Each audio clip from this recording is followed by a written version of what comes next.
I should be excited for today, Jimmy. I've waited all year for this and endured months of brain-numbing Showa Gamera movies, busy work, and shenanigans. But after what happened to Gary, even discussing Guardian of the Universe with some of my best friends is sour.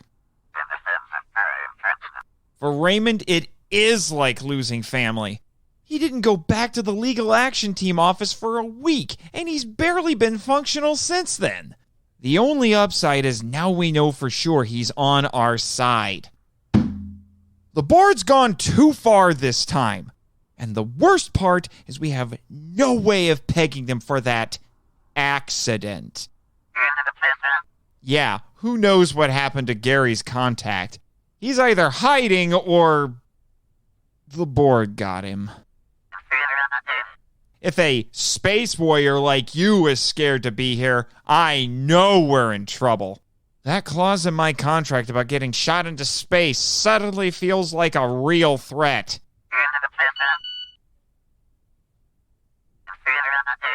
You got a message from Jessica?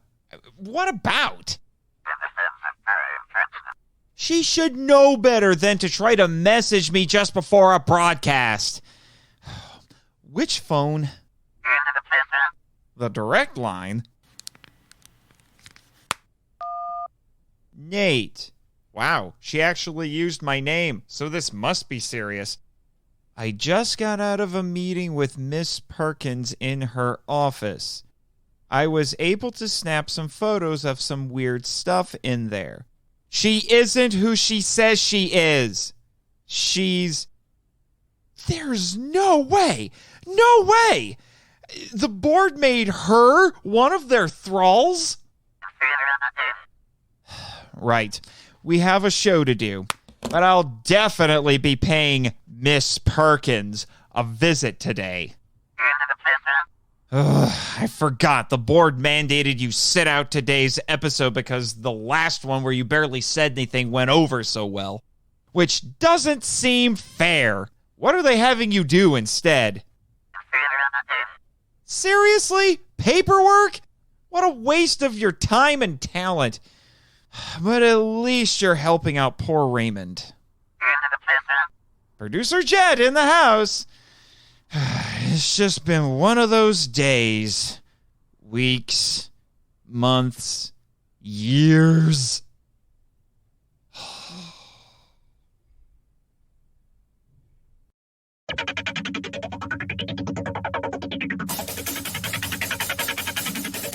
Live from the KIJU studios in beautiful Ogasawara, this is the Monster Island Film Vault, episode 48, The Tourist vs. Gamera, Guardian of the Universe.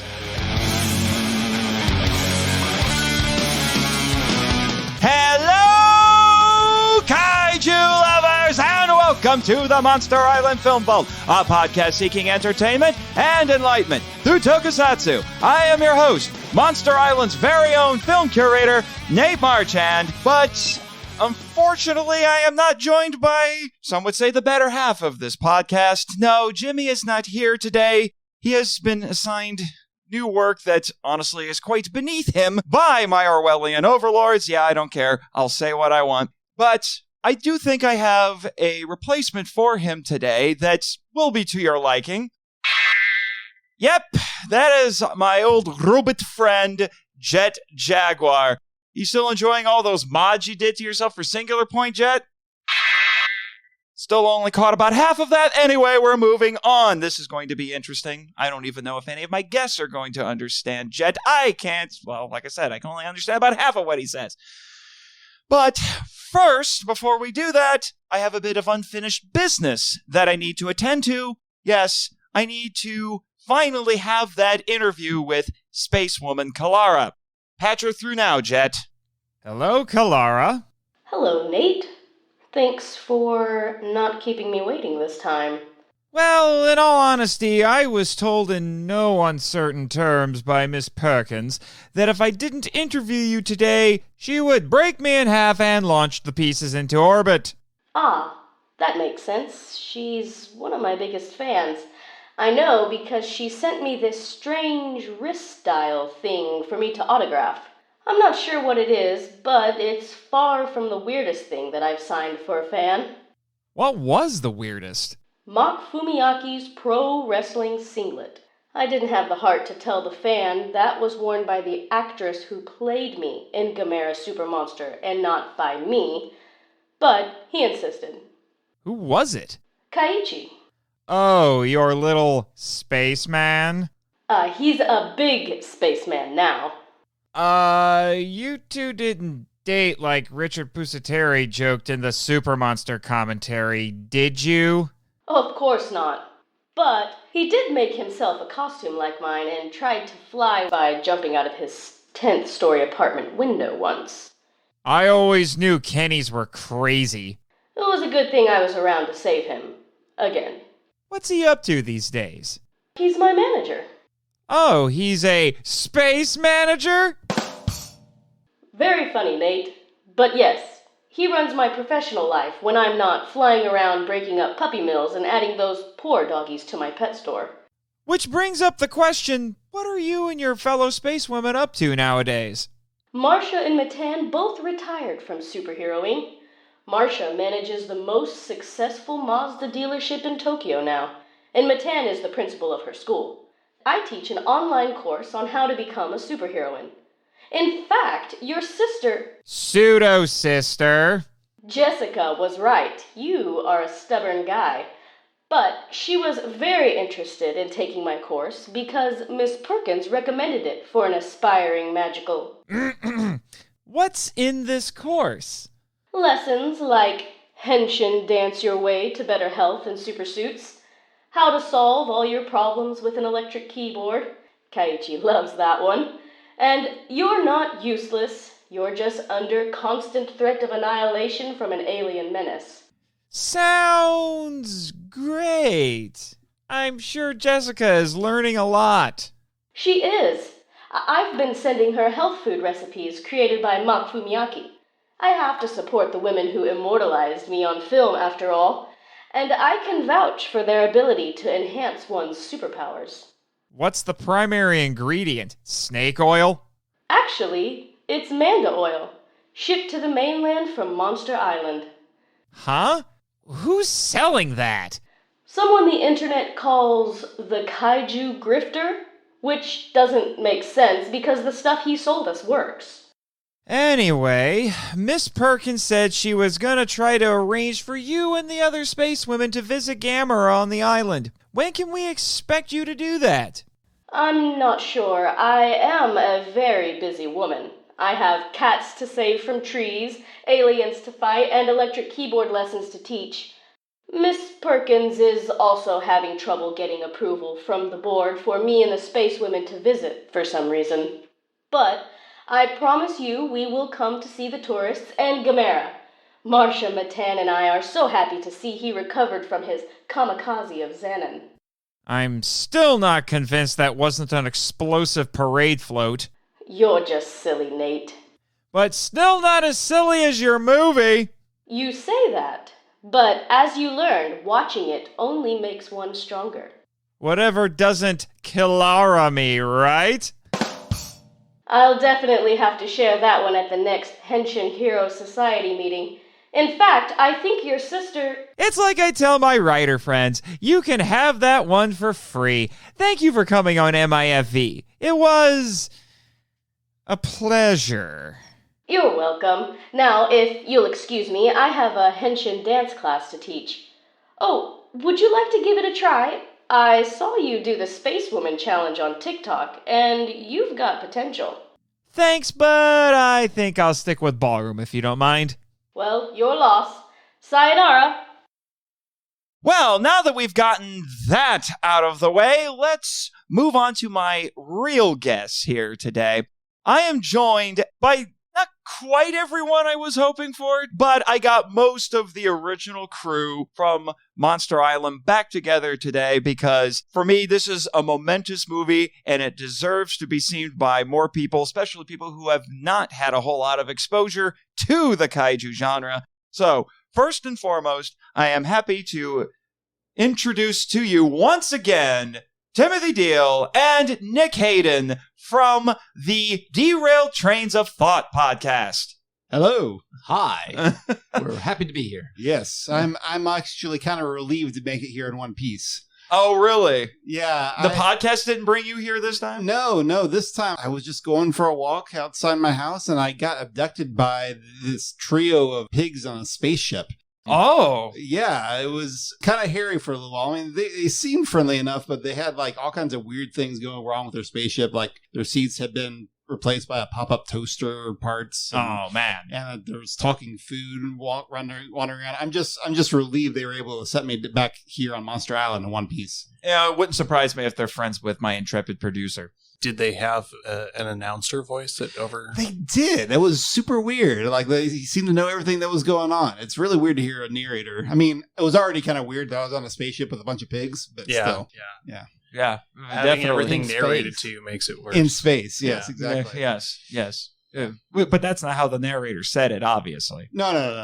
It was more like, in space! Of course. Pigs in space! Not to be confused with the war in space! That one was for you, Jimmy. That one was for you. I hope he's having fun wherever he is. He is at the offices of the Monster Island Legal Action Team doing paperwork for Raymond Martin because due to recent events, his paralegal is no longer with us.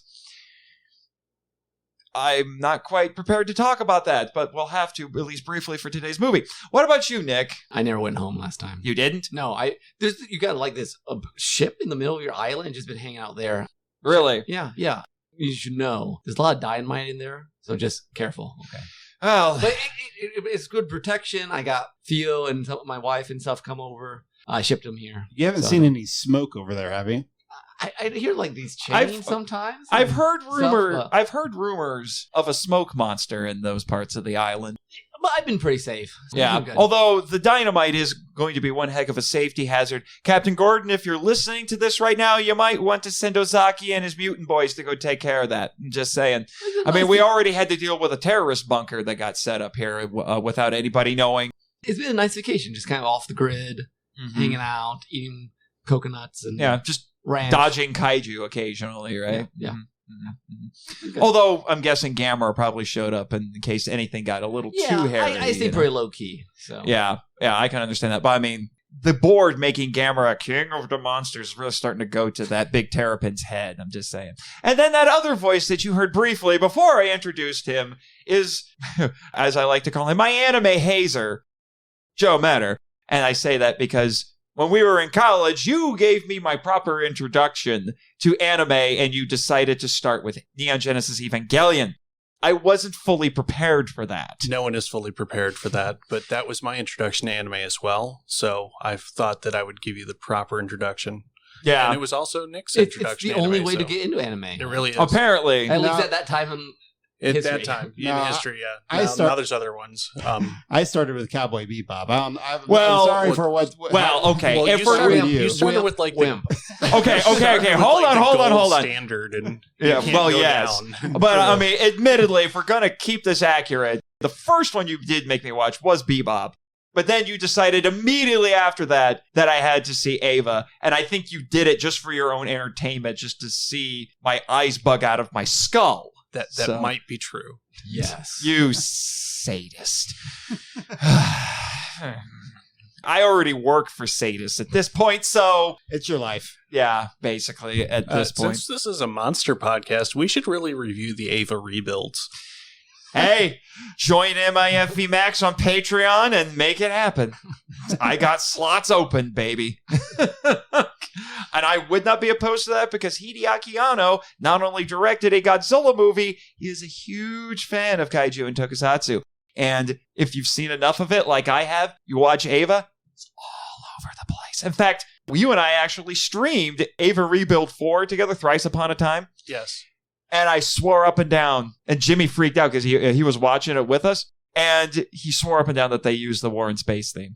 Yeah, actually, I think they did. Mm-hmm. Wow. Jimmy was screaming in our ears, though. Yes, that was a little annoying. I'm telling you, people, if you think Shinji Ikari Was whiny. Is screechy when he screams. You haven't heard my intrepid producer. Yeah. Take that, Jimmy. Anyway.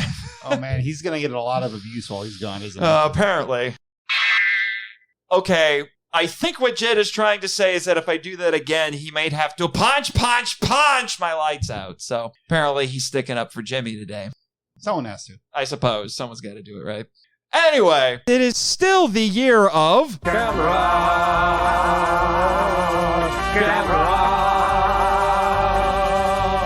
Gamera is really neat. Gamera is filled with meat. We've been eating Gamera.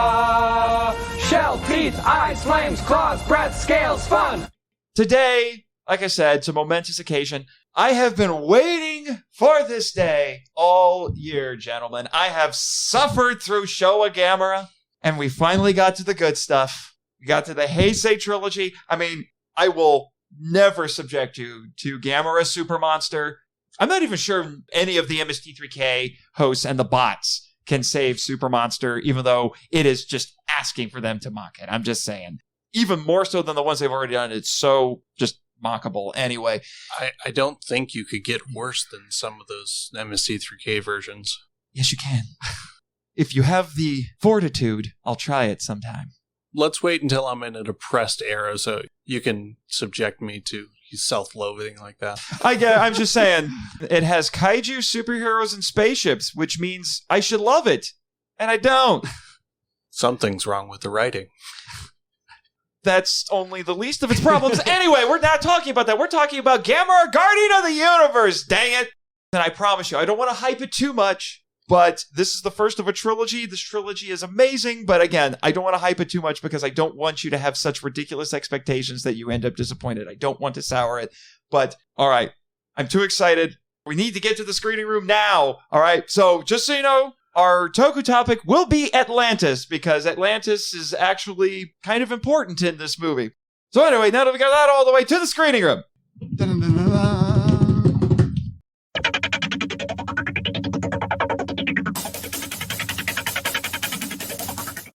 Gamera is a determined and protective tortoise-like creature created by Atlantis in ancient times to destroy the Gauss swarm.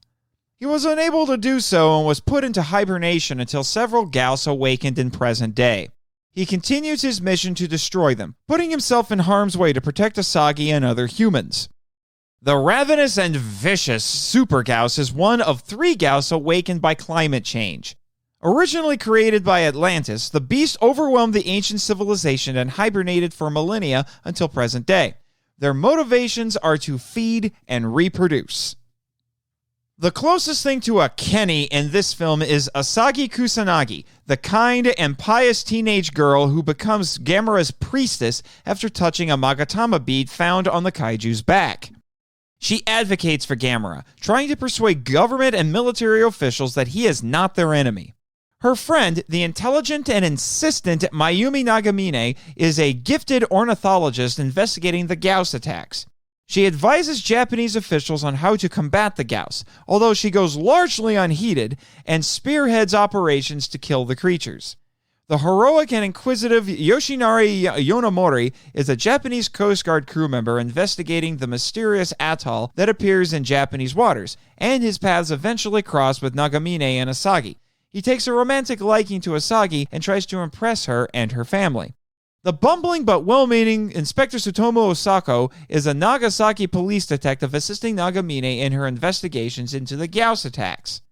The human and kaiju plotlines are unified. The protagonists are brought together because of the kaiju, and the kaiju are the impetus for their stories. What little subplots they have outside of these are minuscule by comparison. While the Japanese government sees Gamera as a threat too, the Gauss are the problem. Nagamine accidentally forces one Gauss to retreat using her camera's flash. All 3 Gauss are lured to the Fukuoka Dome with raw meat, where 2 of them are trapped by closing the roof and then tranquilized. One escapes and is killed with a single swat from Gamera. As Gamera approaches, the JSDF is unable to attack him since it is forbidden in the Constitution, and they need authorization. The Gauss escape their cages as Gamera attacks by cutting the bars with supersonic beams. Gamera later attacks the 2 Gauss, killing one with a plasma ball, but the other retreats after wounding him. The JSDF then attacks Gamera with missiles, tanks, and artillery at Mount Fuji, but he survives. Super Gyaos flies to the heart of Tokyo, where she is attacked by the JSDF with missiles, which she dodges, destroying Tokyo Tower. The problem is solved when Gamera returns after recovering from his wounds. He destroys Super Gyaos' nest in Tokyo Tower, and after a long battle throughout the city and even in space, he kills Super Gyaos. The script by famed anime screenwriter Kazunori Ito is a relatively simple and focused thriller with a bit of mystery and an ensemble cast. Subplots, as previously mentioned, are minimal. The film was made for $4.5 million, which was less than half the budgets of both Godzilla vs. Space Godzilla and Godzilla vs. Destroya, the two Godzilla films released before and after it, respectively. Ironically, thanks to bold and clever cinematography by director Shusuke Kaneko, the film's special effects outshine both of these G films. Most of the effects consisted of traditional tokusatsu, suitmation, miniatures, pyrotechnics, etc., but effects supervisor Shinji Higuchi also used limited CGI for things like missiles and the kaiju's animated rays. What sells it is the low, ground-level camera angles that accentuate the illusion of size, the incredible levels of detail in the miniatures, and the special cameras used to film the miniatures. While the sparsely used CGI hasn't aged well, most of the effects look as good now as they did back then and rank as some of the best in the genre. Unlike most of the Showa Gamera movies, this is a serious and somewhat dark film with a tremendous amount of gravitas. While it has some science fiction trappings, it depicts fantastical events and concepts in a realistic setting. It uses some of the past Gamera movies' tropes, but this film was a bold reimagining of them. Kaneko sought to make a firmly grounded kaiju film, using its realism to help the audience accept the fantastical elements. This went against the initial mandates of Daiei, who wanted a traditional, kid-friendly Gamera movie. The entire production was something not often attempted in the genre, let alone in the Gamera series. While it can be argued that the film reinforces some elements from both Gamera vs. Bakugan, no kid characters, more serious tone, and Gamera vs. Gyaos, by using the titular foe, Guardian of the Universe ultimately established a style for the Gamera franchise with its realism, mythology, dark tone, and cinematography, among other things. It set the stage for the upcoming sequels and even influenced the one Gamera film that followed the trilogy. In the early 90s, Daiei looked to revive either the Daimajin or Gamera series, settling on the former, most likely in the hopes of tapping into modern audiences' nostalgia. Kaneko's goal was to take the Gamera series into a new direction. Somehow, both he and the studio produced a film that satisfied them. The film was meant to entertain the teen/adult market as well as kaiju and possibly anime fans. The film grossed 520 million yen, about $6 million, with an attendance of 900,000 when released March 11, 1995 in Japan, making a decent profit. ADV Films screened a subtitle print of Guardian at film festivals and conventions from 1996 to 1997 under the title Gamera the Guardian of the Universe. The dubbed version, directed by Matt Greenfield, was released by ADV on VHS in 1997 and DVD in 2003. The film became a critical darling, with Japanese critics ranking it number 2 on the list of best Japanese films of 1995. Even Roger Ebert gave it a dubious thumbs up. It remains beloved by kaiju fans who consider it one of the best films in the genre. ADV replaced the film's original end theme, The Myth, with a new English-language song titled Gamera Always Wins, which was performed by Charles Campbell. The infamous UK dub produced by Manga Entertainment included additional techno music provided by the True Love label collective to fill in silences in the original soundtrack. There are multiple forces at play in this film. The Japanese government, as seen with Masaki Saito, refuses to listen to experts like Nagamine about the threat posed by the Gyaos. This leads to the military taking action against Gamera despite his benevolence. Similarly, they don't listen to Asagi when she insists that Gamera seeks to protect them. The JSDF is unable to attack Gamera at first because of constitutional restrictions and must wait for politicians to debate the issue and pass new orders. Scientific discovery and public safety clash when it's argued by Saito that the Gyaos, as a newly discovered species, should be captured instead of killed. The Gyaos' instinct for food and reproduction threatens humanity's right to exist and its place at the top of the food chain. Gamera himself was created by Atlantis to destroy the Gyaos, who became too numerous and vicious for them to control. Multiple themes are present in the film. The hubris of Atlantis in creating the Gyaos and trying to save themselves with Gamera is likened to humanity's pollution causing climate change, which in turn awakened the Gyaos. Nagamine says that despite this, she doesn't want to see mankind be wiped out. The council of experts is to be heeded. Asagi's faith in Gamera is unwavering, and she is willing to suffer with him as his priestess, a burden Gamera lifts from her in gratitude after killing Super Gyaos. The protagonists tirelessly pursue truth, scientific or otherwise, and speak truth to power. In the end, humanity learns to trust a being greater than itself for its salvation. I can't wait to discuss this film with some of my best friends, so let's start the Toku Talk!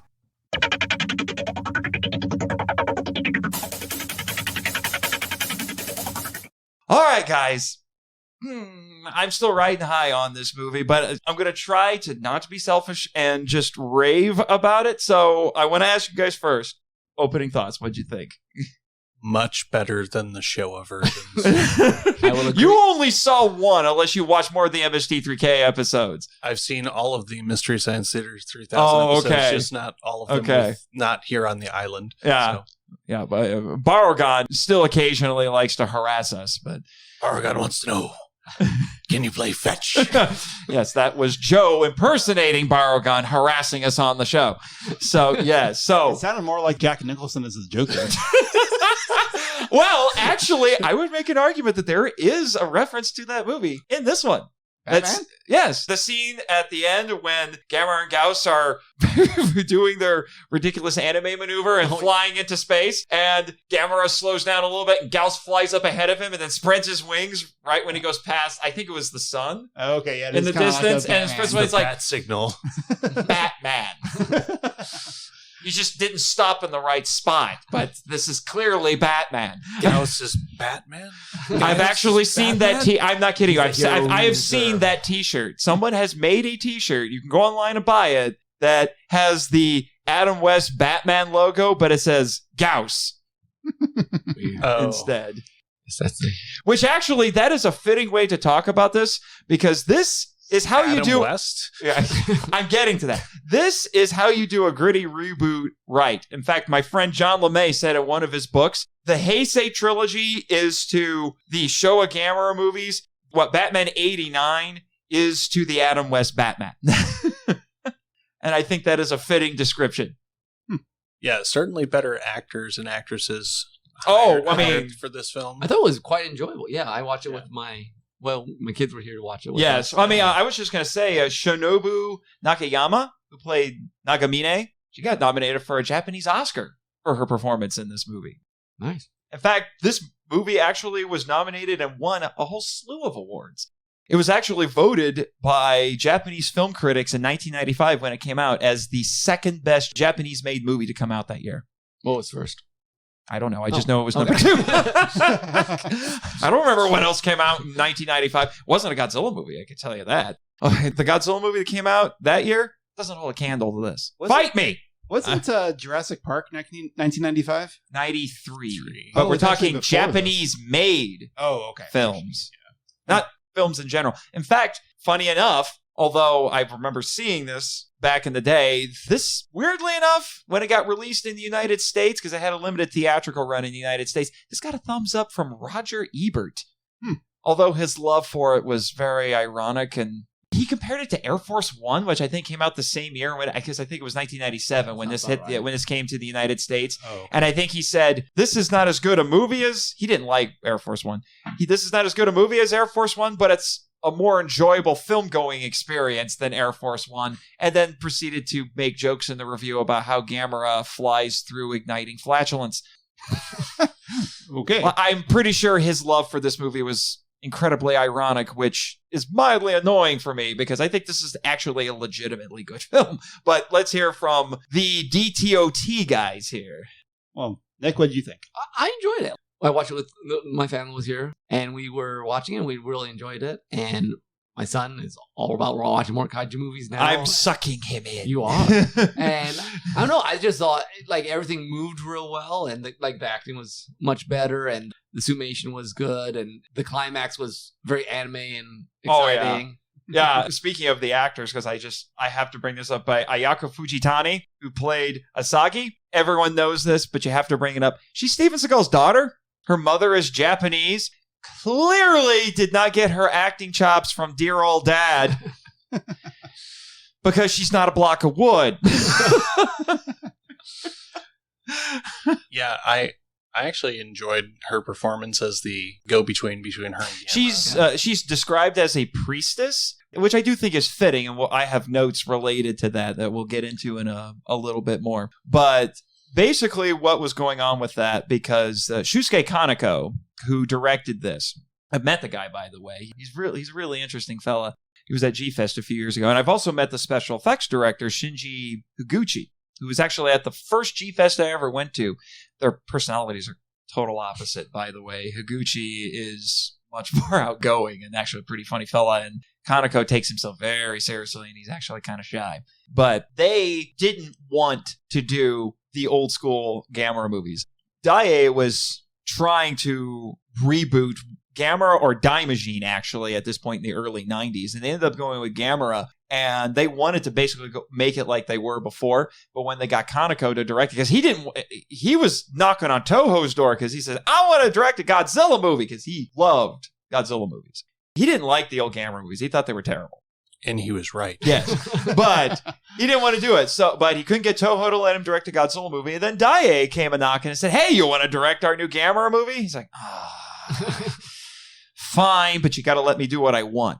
And then he went and talked to Kazunori Ito, who is one of his screenwriter friends, that you would know, Joe, because he worked on the Cyborg 009 manga back in the late 70s. But what you really know him from is, outside of this trilogy, what he's probably best known for is he wrote Ghost in the Shell, the original movie.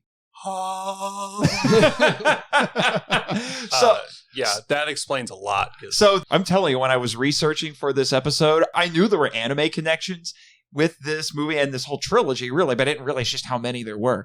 There is a very high pedigree of people who worked on this, I would say, especially compared to what we saw before. But, Tim, what were your initial thoughts? It was okay. I'm sorry to be a bit of a wet blanket on your enthusiasm, but for most of these kaiju movies, I'm usually more interested in the period of filmmaking that they represent than the actual kaiju stories. Yeah. And this was not really an exception. Like, it was fascinating because I think this is the only 90s era kaiju that I've seen so far, so that in itself is interesting to see how things have changed from the earlier ones that I've seen. But it's also interesting, in a way, how things haven't changed, like in terms of like the breaking of toy buildings. And I need to show you Shin Godzilla. Trust me, it's a lot different. Well, I kind of imagine it at that point with it being all Anno and yeah. Well, yeah, but also they didn't use suits in that one. It was CGI. My question I had after watching it, thinking, this is 90s, and like Tim said, a lot of the special effects are better but the same. Yeah. And it's right around the era where people are starting to use CG. There's some CGI in this. Okay. CGI that hasn't aged well. CGI on the missiles coming at your face? Yeah. But, I mean, like, for the monsters, does that change in Japanese film? Yeah, they've started using CGI now. Shin Godzilla, they did mocap. Okay. Was that the first one? No. That did major? There were actually one of the sequels. I'd love to have you guys come back for the sequels. In Gamera 3, which is my personal favorite of the three, because this is one of those rare trilogies. I don't want to hype it too much, but this is one of those rare film trilogies that actually gets better as they go. And they used CGI for Gamera's opponent, Iris, in the third movie, but it's not all CGI. They switched between practical and CGI. It's mostly when Iris because Iris can fly. So it's when Iris is flying around that they were using CGI. Okay. Iris basically looks like a Final Fantasy boss, but we're not here to talk about Iris right now. Yeah. Well, I mean, this has surprised me in a way because, correct me if I'm wrong, and I will readily admit it, but I would imagine Japanese film studios are probably a few years behind the Hollywood studios in terms of some of the special effects. Yeah, it boils down to resources. They just don't have as much money to throw around as a Hollywood studio. But it's also, I think it's because they want to keep to some traditions. Sure. There are just certain ways that films are made in Japan, and they like sticking to those old traditions. Most of the movie studios have moved away from practical effects in favor of CGI now. But a lot of Japanese television shows, the tokusatsu shows, I mean, they still use suits. They'll use CGI and to enhance some things or do some crazier kind of anime-style attacks and effects and all of that. But the monsters, the superheroes, all that, they're still practical. They still use the miniature buildings and because they just like doing it. Yeah. Well, and in terms of like 90s style, I always enjoy watching 90s movies nowadays, in particular, just because of the fact that they're shot on film. It just, it feels different and fresher in a sense. There's something about the stock photography, well, not stock photography, the film stock that yes. used. And it's like, yes. It just feels different than the digital stuff. I mean, I'm not saying it's better or worse. It's just different. And that's cool. Well, and the thing that's amazing about this is that the copies of this that I have in the vault are the new remasters that were put out by Arrow Video, and they are gorgeous. And that's what, if you find it anywhere to stream, because you can, attention people, you can stream this now on Tubi and on Amazon Prime for free. Those are the ones that they have on there. And like I said, they're technically they're you pay for up-res. Prime. What? Technically, you pay for Prime, but yes, it's not true 4K, but they've up-resed it to basically about as close to 4K as you can get without it actually being filmed in 4K. Nice. It's great. And let me tell you, they gave the same treatment as best as they could to the Showa movies, and up-resing them doesn't help them. It actually kind of makes it worse. You can literally see the strings a heck of a lot better. But with these 90s ones, it just looks so much better, I have to say. And watching it, I really enjoy just like, so you have like the Gauss and Gamera and their plot lines, and they're building and they're interchanging, and it just, I thought it was really nicely balanced between the two sides and how the humans and the kaiju all. Yeah, anybody who wants to say, we don't need humans in kaiju movies, shut your traps and watch the Gamera trilogy. I'm just saying, the characters in this are essential to this movie. If you took the humans out of this movie, it would be so boring. It would look pretty, and it might be really exciting for, 20 minutes, but without them, you lose so much. It's like saying we go to a hockey game just to see the fights. It's not, yeah, basically. It's not what's actually there. It's not what the game is. It's just the fight. So yeah. Well, if you take out the emotion from the humans, you take out like, oh, Gamera is actually doing more damage than the other guy.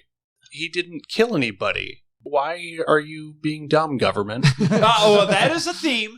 That is a theme, because you see in this, there's so many ideas are coming to my head right now. I did way too much research on this. First, to your point, Nick, talking about the plot structure of this, Ito had a different idea how he wanted to structure this, and then Kaneko came in and changed that. Ito originally wanted it to be more like King Kong versus Godzilla, where there are these two unrelated monsters that have their own stories going on, and they eventually cross paths. Which is how King Kong versus Godzilla works. But these are much more intertwined, which is... Yeah, I'm getting to that. Yeah. And on paper, that actually makes some sort of logical sense, because to this day, King Kong versus Godzilla remains the highest grossing kaiju film ever made. Okay. But what Kaneko wanted to do is he wanted to have the monsters have their stories be intertwined, be related to each other, so that there was more of a connection and make everything seem much more intertwined. Because there's a lot of stuff in this about connection in this, with Gamera and Asagi and things like that. So it seemed very fitting. And I think actually it adds an extra layer of gravity, I think, to this. Well, and then like Joe was saying, then it makes sense that like people are confused on who's our actual enemy. Because they both show up at the same time. And it seems like Gamera he's causing more of the problem. Like, Gauss don't seem that big of a deal at first. And it's because they're smaller. Yeah, I was going to say, Gamera is just bigger. So he just comes out and destroys stuff, and you don't really... I mean, we know he's protecting them, but you can understand why people might not think that. Yeah, because that was one of the things that Kaneko wanted to do with these movies that, as weird as it sounds, he said this was a radical take on trying to do not only Gamera, but just these movies in general, and that was realism. the SDF forces can't attack Gamera because it's like he's technically not attacking us, so we can't do anything unless the government tells us we can't, which is basically basically half of Shin Godzilla right there. I mean, but so they're paying lip service to that, to actual things. Yep. And it also, I think, goes back to something that Ishiro Honda famously said about kaiju, which is basically that they're born too big. And so Gamera's the good guy, but because he's gigantic and he has to get from point A to point B, I have to get from the ocean to the ball stadium where the Gauss are. That means I have to go through the city, which means I'm going to wreck stuff. I'm not trying to hurt anybody, but I have to wreck stuff to get there because I'm a big boy.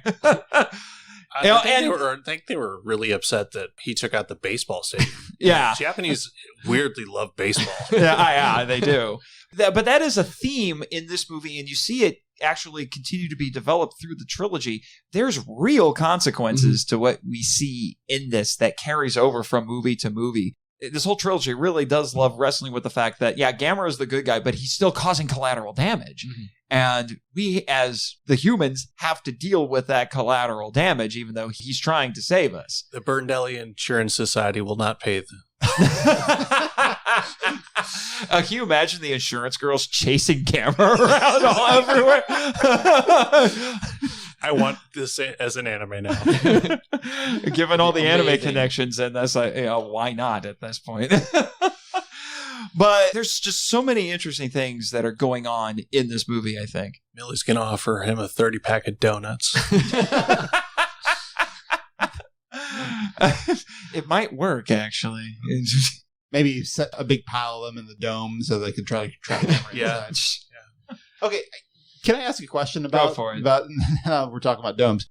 I was confused in how they lured the Gaius. How do you say the Gauss? The Gauss in there. How did they lure them? Because that was one thing I was confused by. I think what it was that they went and they robbed the meat packing plant where Rocky would go practice and stole all of his practice dummies and then dumped it in the baseball stadium. So they came after it. Well, they were also directing, basically forcing him with the lights too, weren't they? They were directing because they don't like. Because apparently the Gauss are epileptics and don't like flashing lights. Okay, I just wasn't following why they left the island. And it's like, they couldn't have gone that far just for a pile of carcasses. For food. I think they chased them that way, and then when they got there... And you know that the Gauss are evil. Because that was one of the things they did, because the studio, Toku Kaneko and company, don't make Gamera scary, because they still thought of Gamera as this kids movie thing. So Kaneko and company said, okay, here's our compromise. We're going to make Gauss as evil as possible. And you know how you know Gauss are evil? Because they killed the dog and missed the old lady. Yeah, you know something's evil when it kills your dog. They killed the dog! Okay, well, you know what, for my money, what the creepiest image of the entire movie was? The glasses sliding through a pile of bird poop. Oh, the pellets. Yeah. Oh, gosh, that was gross. Which, on one hand, kind of harkens back to Jurassic Park. Yeah. In a way. But also makes me think of, remember how I said recent events with Mr. Martin's paralegal? Yeah, one of the Gauss got loose and bad things happened. I'll leave it at that. Yeah, still. I'm surprised you don't get hazard pay here. I think I'm going to start demanding hazard pay at this point. You think the overlords pay him? Oh, they do. They also have a looming threat of being shot into space in my contract, so... Some people would consider that a boon. Actually, considering what you have to deal with, I can see of 2 people that have survived being shot into space that had better deals overall. Actually, it would be 3 at this point. Yeah, 3. Yeah. Yeah, well, I need a... one was stuck on the moon. So. That's true. I may have to consult with those guys because I'm starting to feel their pain. But anyway, yes. But yeah, that was a freakish scene. But that's one of the things this movie very quickly establishes. We're not your daddy's Gamera. This ain't your daddy's Gamera. For sure. Completely different tone and almost completely different sensibilities, I feel like, in a lot of ways, except for the fact that they do still, because of studio mandates, because Kaneko didn't go completely his own with that. He did get some mandates from the studio and he kept to them, but he did it in his own way. The idea of Asagi being the priestess and having a connection with Gamera does harken back to all of those dang kiddies. It's a way the better. annoying kids that Yes. you wish got eaten. Hey, one of them was my intrepid producer, so be nice. But this is a much better way to do it. Yes, it's a much Yes. better way to do it, and that was something that he wanted to do intentionally. So it's a teenage girl as opposed to some obnoxious know-it-all 10-year-old boy. And that's very downplayed in many ways. It's all implied that she's doing the psychic connection and helping him and everything, but Yeah. there's not a lot of talking or overblown anything. It's interesting you talk about this being such a radical departure, and I only saw the one Gamera movie, but I do kind of recognize some of the structure of the original one, because, again, the kid, but then also you've got the young male scientists and the young female scientists that are doing the bulk of the investigation, and they go consult their specialist friend. He's not quite as involved and applied as Mr. Cool Eye Patch Guy was. I forget what his name was now. But there's still some of that core Gamera DNA there. Oh, yeah, for sure. It's there. It's just actually done well, finally. Oh, yeah. So, question about the priestess thing. So, all those little, I don't know what, little... Makatama beads. Okay, thank you. Talons. Commas. I mean... I was going to ask about that, too, because I've seen that Phoenix Wright's assistant wears one of those. Oh, really? On a necklace. Oh, yeah. Raymond Martin loves Phoenix Wright. In fact, his avatar on Twitter is Phoenix Wright. So, my question is, there were tons of those. What I mean, are is the plan, there would have been lots of people connected to Gamera, but only one, That's kind of the implication. There's a prequel comic, actually, that was made for this by Matt Frank, and I can't remember the writer's name, unfortunately. I should have brought the comic with me to double check that, but I've actually corresponded with the writer a little bit, and apparently he also made the connection that Jimmy was one of the Gamera kids, and I'm like, I'm not the only one who's crazy enough to think that? Okay. But that does seem to be the implication, for sure. And if you want more details on the Makatama, I got a note here for you. Yeah, go for it. Yeah. So, Makatama are jewels that date back to about 1000 BC in Japan. They were originally decorative, but later took on religious significance, hence why they're used in here. And to a certain extent, probably why... What is her name? Maya. Maya. Probably why Maya wears it. Because she's like a spirit medium or something. Mm-hmm. Yeah, they are mentioned in the Kojiki and the Nihon Shoki, which is the oldest collections of Japanese mythology and history. Susanoo, the storm god, received 500 of them from a jewel-making deity and presented them to his sister, Amaterasu, the sun goddess. If you want to learn more about them, check out my episode on the three treasures. That's episode 13 of MIFV. Who bit them off and blew them into the wind to create other deities. One famous story has Amaterasu shutting herself in a cave, bringing darkness to the world, and Makatama were hung on a 500-branch tree to lure her out. One of the sacred treasures of Japan, again, go back to listen to that episode, is the Yasukuni no Makatama. Basically, these are like the crown jewels, equivalent to the crown jewels in Japan. And the Noro priestesses in Okinawa wear Makatama necklaces. But the thing is there's not a whole lot known about them other than these simple little facts. Some people think that they might have been modeled after animal claws and teeth, but they're still not quite sure. So there's a lot of mystery attached to them as well. And mystical sense to them. Mm-hmm. Okay, that makes sense. So it makes sense that they would use these as basically her way of connecting with Gamera. That is the conduit through which she does that. And I think Priestess is actually a very apt way to do it because she's the one advocating for Gamera and trying to tell everybody, he's not your enemy. It's actually not unlike, to a certain extent, if you've seen Godzilla vs. Kong, the little deaf girl doing basically the same thing, telling people, leave Kong alone, and then telling Kong at the end, hey, Godzilla's not your enemy. Go fight the robot. In a weird way. So it's such a fascinating concept. My friends at Geek Devotions actually did a devotional video at my suggestion because they were doing a month dedicated to kaiju films. They said, we're going to do Gamera. And I said, okay, which one? So, we're going to do the original. I was like, you need to do Guardian of the Universe. So they actually talked about, this is interesting, they talked about Asagi and Gamera in connection to Christians suffering with Christ. Okay. Because basically that's what happens in this movie. When Gamera gets hurt, she suffers with him. Mm-hmm. He puts his hand out and takes one of the laser beams to save the humans, and her hand starts bleeding. There's no one in Ava 1. He gets... Get in the robot, Shinji. He gets his shoulder gets hurt and then her arm starts to bleed. The only thing I don't quite understand is why nothing happens to her when Gamera gets hit with the bad CGI missiles. Yeah. There's a couple times where it seemed to be selective, but generally it was really effective. It was just, it seemed like it only... Her sync ratio wasn't high enough. Apparently it only... Probably a good thing.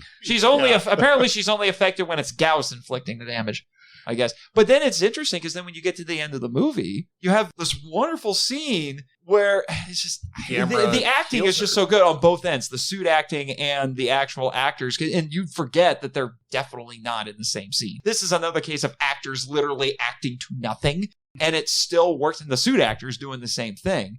And just how expressive that Gamera suit is, and it's just full of personality and character. And then he lifts the priesthood from her. She still has the bead, and the bead will factor into the sequel. Okay. And so they're going to keep developing that as they go. But now her connection is different, and she even kind of mourns the fact, I can't hear what he's thinking anymore.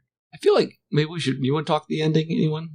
I just jump all the way to the end. I know where we're all over the place. That's fine with me. I just okay. So it was funny because I was telling my children like, okay, Japanese films tend to be a little more subtle. Because like some of this psychic connection stuff, they don't talk a lot about, just sort of showing and not. And I'm like, Americans love their big action scenes and explosions versus Japan. And then we get to the end. Michael Bay film brings out the middle. And Fido's like, Dad, I thought you said that Americans like their explosions. I'm like, well, I was wrong. You weren't. Were you not prepared? The final battle, and there's a Michael Bay film in the background. Apparently, it was great. Apparently, neither one of you were prepared for Hadouken headshot. It was great. It was very anime, and like the going up to space and slamming down. That actually has been kind of homaged in several different places. It kind of goes back to Gamera versus Virus. Something similar happened there, but it's also, I would not be surprised if it was being referenced in Pacific Rim, Godzilla King of the Monsters, or something like that in it. But in King of the Monsters, it happens really fast. In this one, there's constant tension. It was a lot of fun. I'm just watching it like a little kid, like, ooh. Yeah, it was fun. The very final showdown, like eye to eye thing, that was probably the best part of the whole. Oh wow! In the factory with everything blowing up. Oh no! Was it the factory or like a refinery? It was a refinery. Yeah. It was like an oil refinery. Yeah, the oil refineries are favorite targets for kaiju.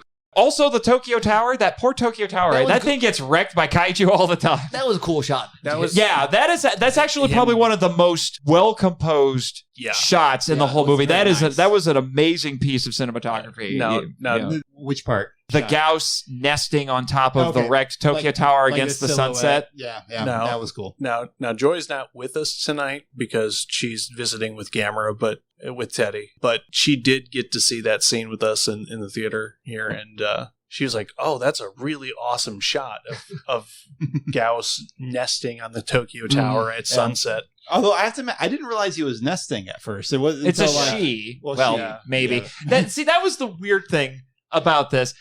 Which I actually life finds a way. Yeah, it's kind of like that, but actually, I feel like it goes a step further than that even. And this was such a fascinating concept, and I feel like people don't talk about this nearly as much.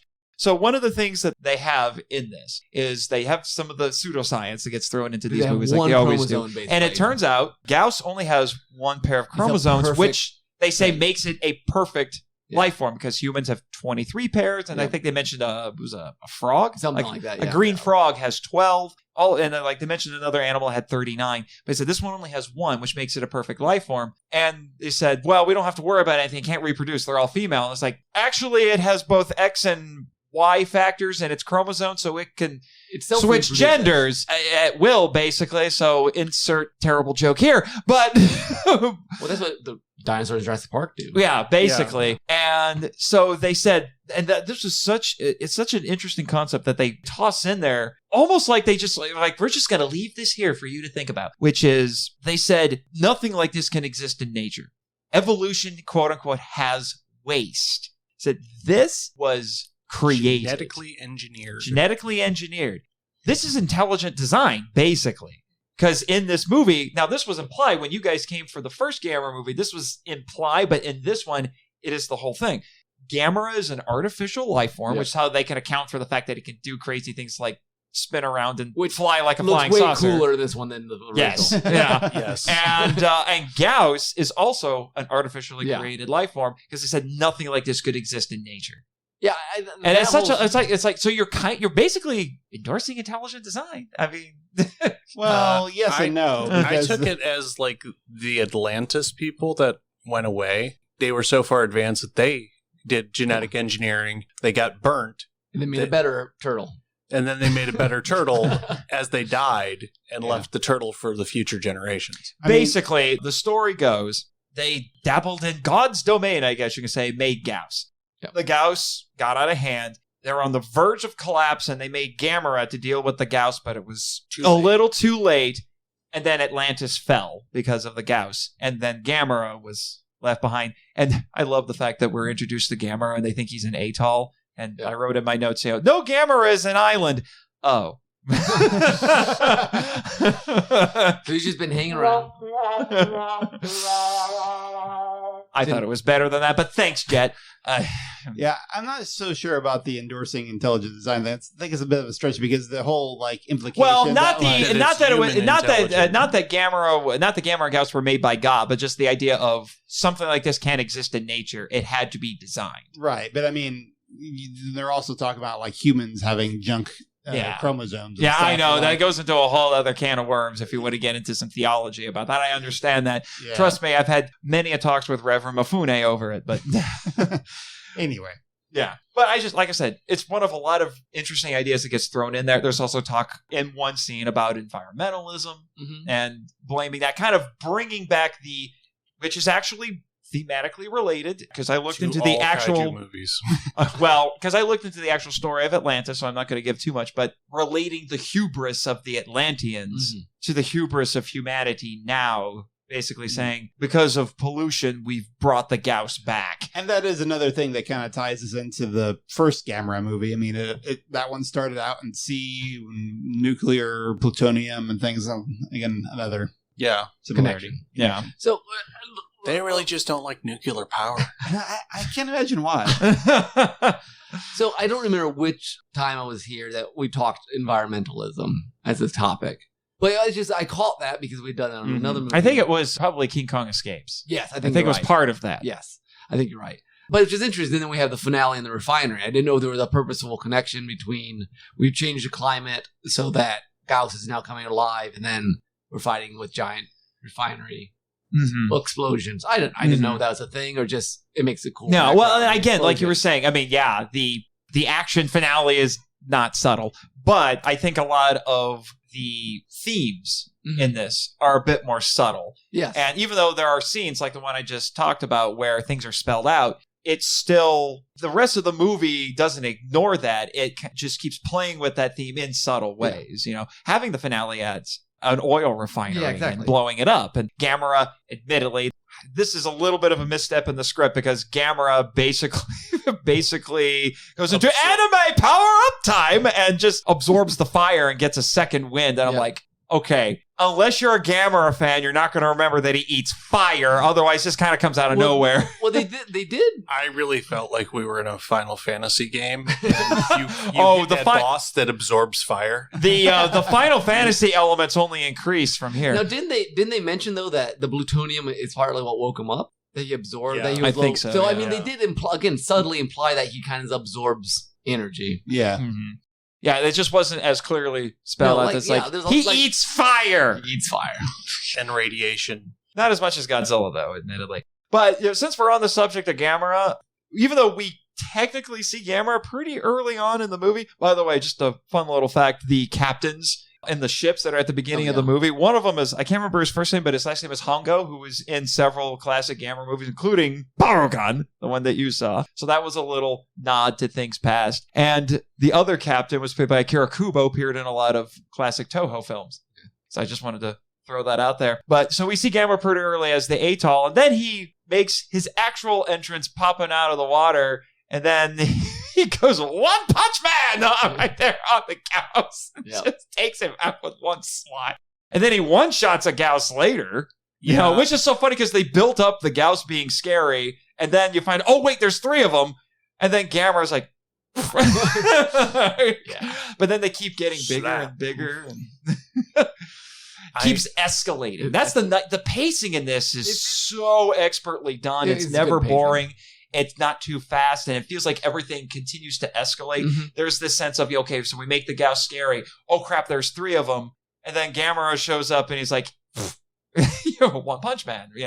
He's done with it. And then he one-shots one later, but then the other one keeps getting away and getting bigger, and then it becomes a major threat by the end of things. I really felt like during one of the fights, I think with one of the bigger ones, that it was like a swing and a miss. A swing and a miss. What's your AC? No. You didn't hit? Okay. By the way, since we're on speaking of Gauss, this Gauss, the last Gauss, the big one at the end, is the first time they had a female suit actor playing a kaiju. Her name was Yumi Kanayama. And some people thought, okay, the Gauss is supposed to be female. Maybe they wanted her to give a more feminine performance. Actually, it wasn't that at all. They just needed someone really small to fit in there. To fit the suit. Yeah, that makes sense.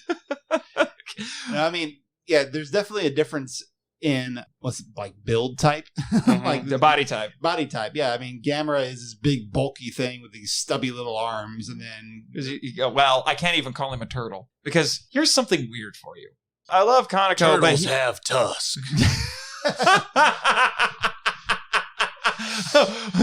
What do you call that? I call it the Gamera. But Kaneko has gone on record as saying that in his Gamera movie universe, turtles don't exist.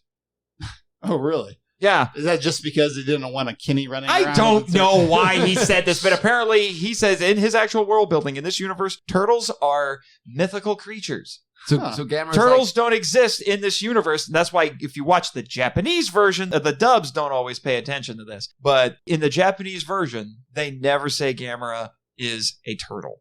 Huh. So apparently the concept is that the legend of Gamera inspired stories about turtles, and they're these mythical creatures. Interesting. Okay. It makes turtles cooler. Turtle power, right? To make the obvious joke. Yes, By the way, Matt Frank, who's a comic book artist and did the cover art for a bunch of Godzilla comics and for the Arrow Blu-ray set and all of that, he actually made a poster that was a crossover between Gamera and the Ninja Turtles. Nice. And he made 2 different versions. And in one version, it's just regular Gamera. And the other version, he gave Gamera a mask. Nice. And I'm like, yes! Take my money now. I didn't buy it, unfortunately. I should have. But it's... I mean, I even saw some marketing for when this movie was originally released by ADV Films in the United States, saying that Gamera was the original Ninja Turtle. Okay, I'll accept that. Well, since I'm bringing up ADV for you, Joe, I need to bring this up for you. I actually do recommend watching the American English dub. There's a UK dub as well, which is a little bit infamous because not only do the British actors have very British delivery. Screw you, WHD3. They're very British dry delivery. They also apparently snuck in a bunch of random techno music to fill in silences.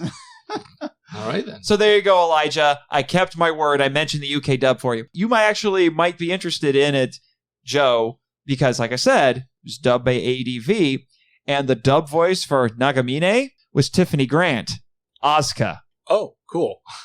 When I listened to the commentary, there was a little bit of an interview with her where she talked about dubbing this movie. I'm sure. And I'm like, wait a minute, I know that voice. And then the guy who was really doing the commentary was like, yeah, she did the voice for Asuka in Evangelion. I'm like, oh! Charmed, huh? Basically.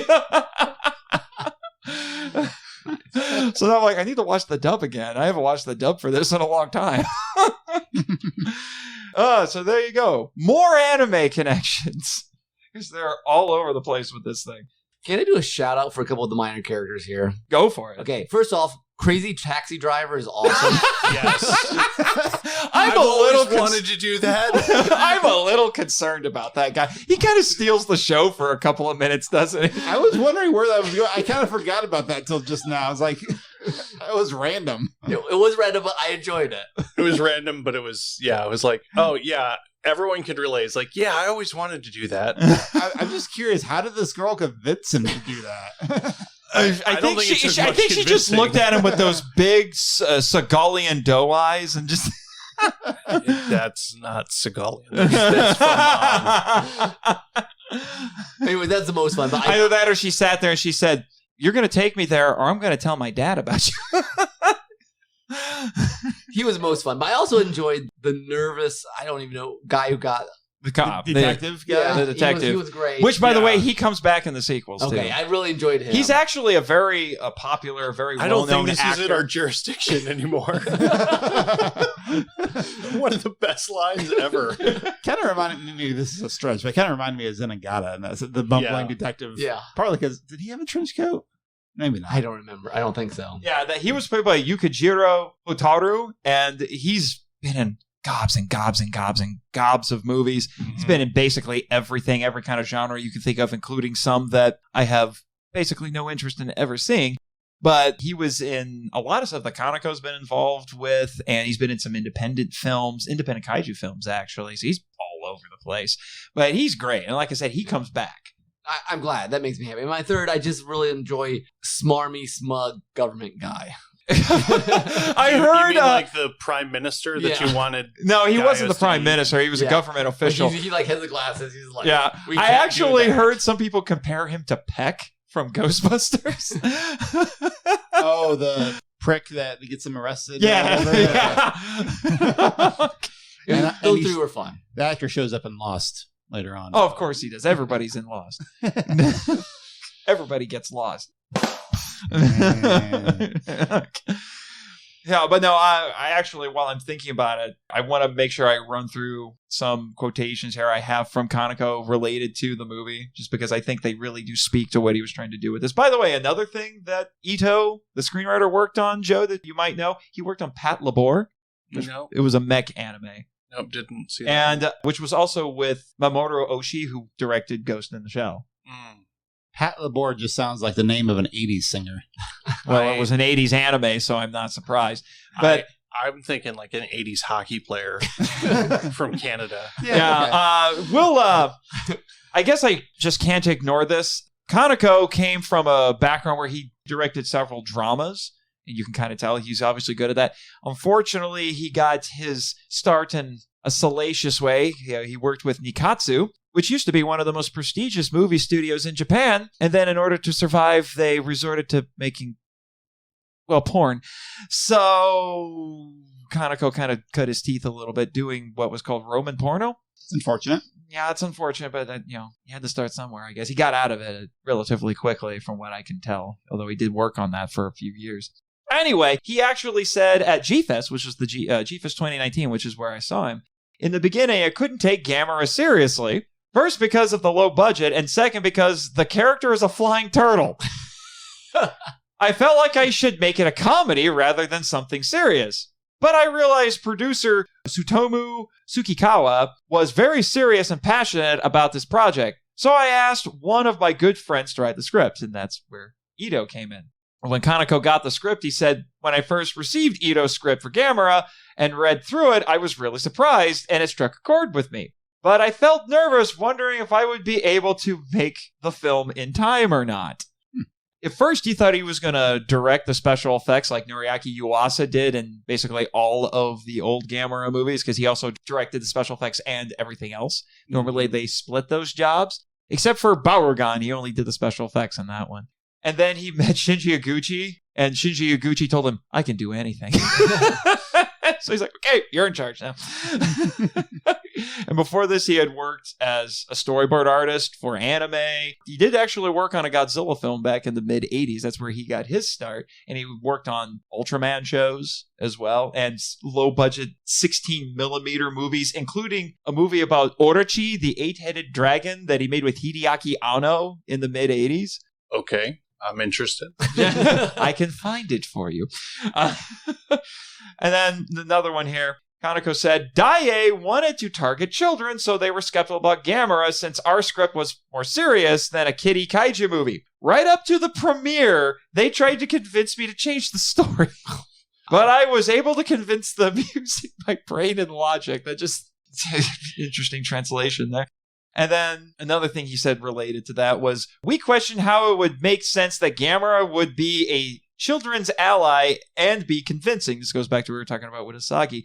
Gamera is the children's ally, so that means he is also the human race's ally.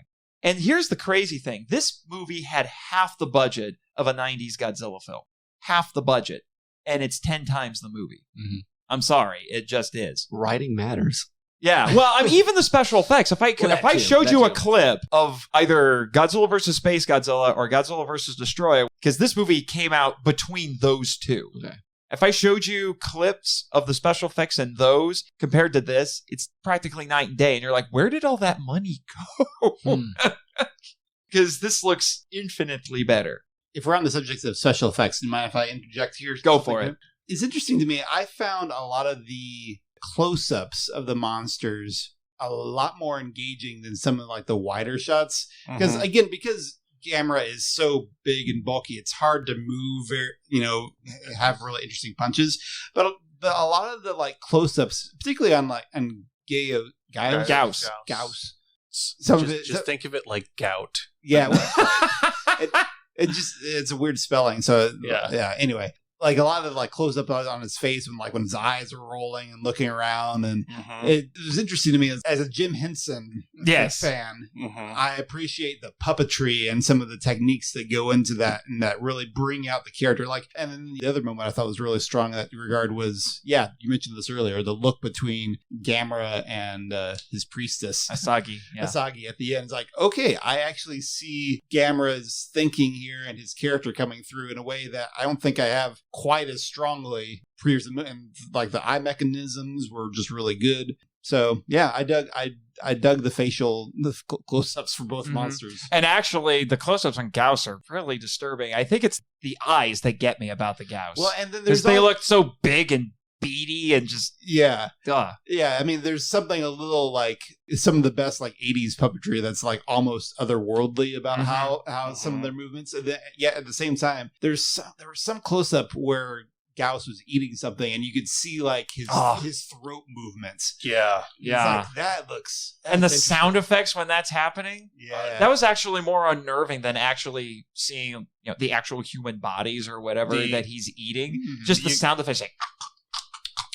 Yeah, the most unnerving one for me was when he was eating people out of the train, and you could see like the green uniforms that they were on the soccer team. Yeah, that's true. And you're just like, oh yeah, that's worse than the poop earlier.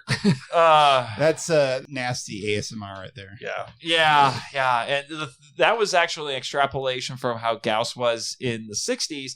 In the original film that he was in, Gamera versus Gauss, he was basically a vampire. He drank blood. But in this one, he just flat out eats people. Eats you. Yeah. If you didn't know Gauss was evil.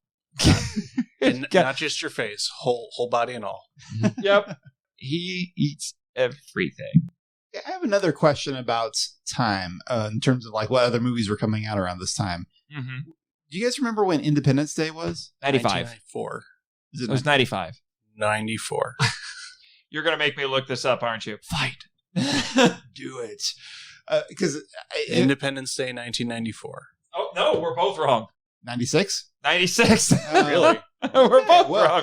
Well, I kind of feel like this movie sort of predated a little bit. Like the shot of, it's like underneath the surface of the ocean. This is really early on, where Gamera like is swimming and kind of covers up the ocean. Definitely got a Independence Day vibe there of like the spaceship covering over the. Yeah. That gets referenced a heck of a lot in a Godzilla movie later. There's a very Independence Day, actually a couple of very Independence Day inspired Godzilla movies. So, I mean, I wouldn't be surprised if Roland Emmerich stole this from this movie or some other. There might be. Well, then that just gives kaiju fans more reason to hate him. Well, when you have a movie about a big iguana. I'm just saying. Well, true. You sour people. Yeah. Just a little bit. But I want to go back to this because you guys had hinted at it a little bit. The portrayal of the military in this, we had already talked about how they did the realistic thing where they had to basically deal with the bureaucracy in order to act. But the thing that is markedly different, I think, about this compared to, say, a Godzilla film is some would argue it's a bit more nuanced in this. In Godzilla films, typically the military would be well-meaning but ineffective. basically. In this one, they're somewhat effective. Yeah, I like they can't click damage. Yeah, they're misguided but more effective. Yeah. And Gamera's not invulnerable. Yeah. He's durable for sure, but he's not invulnerable, which some would say makes him a little bit more sympathetic. So he's not like Godzilla, who can just shrug off military attacks like they're nothing. He actually has to worry at least a little bit about it. Now, it'd be difficult for the military to actually kill him, but... Yeah, I'm not sure the military could kill him, but they definitely could hinder him from fighting. Which, it's just such an interesting... Again, it's subtle, so it's still keeping, in a lot of ways, to the trope that the military ends up not winning the day, because they don't solve the problem.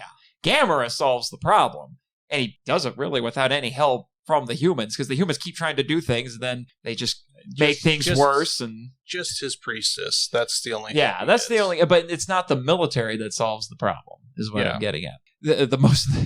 I mean, they try, and then all that ends up happening is Gauss nests on the tower, and then we get the "it's raining eggs" scene later. Well, like my daughter is watching, and she got so mad when they started attacking Gamera and said Gauss. She's like, "No, why are you doing it?"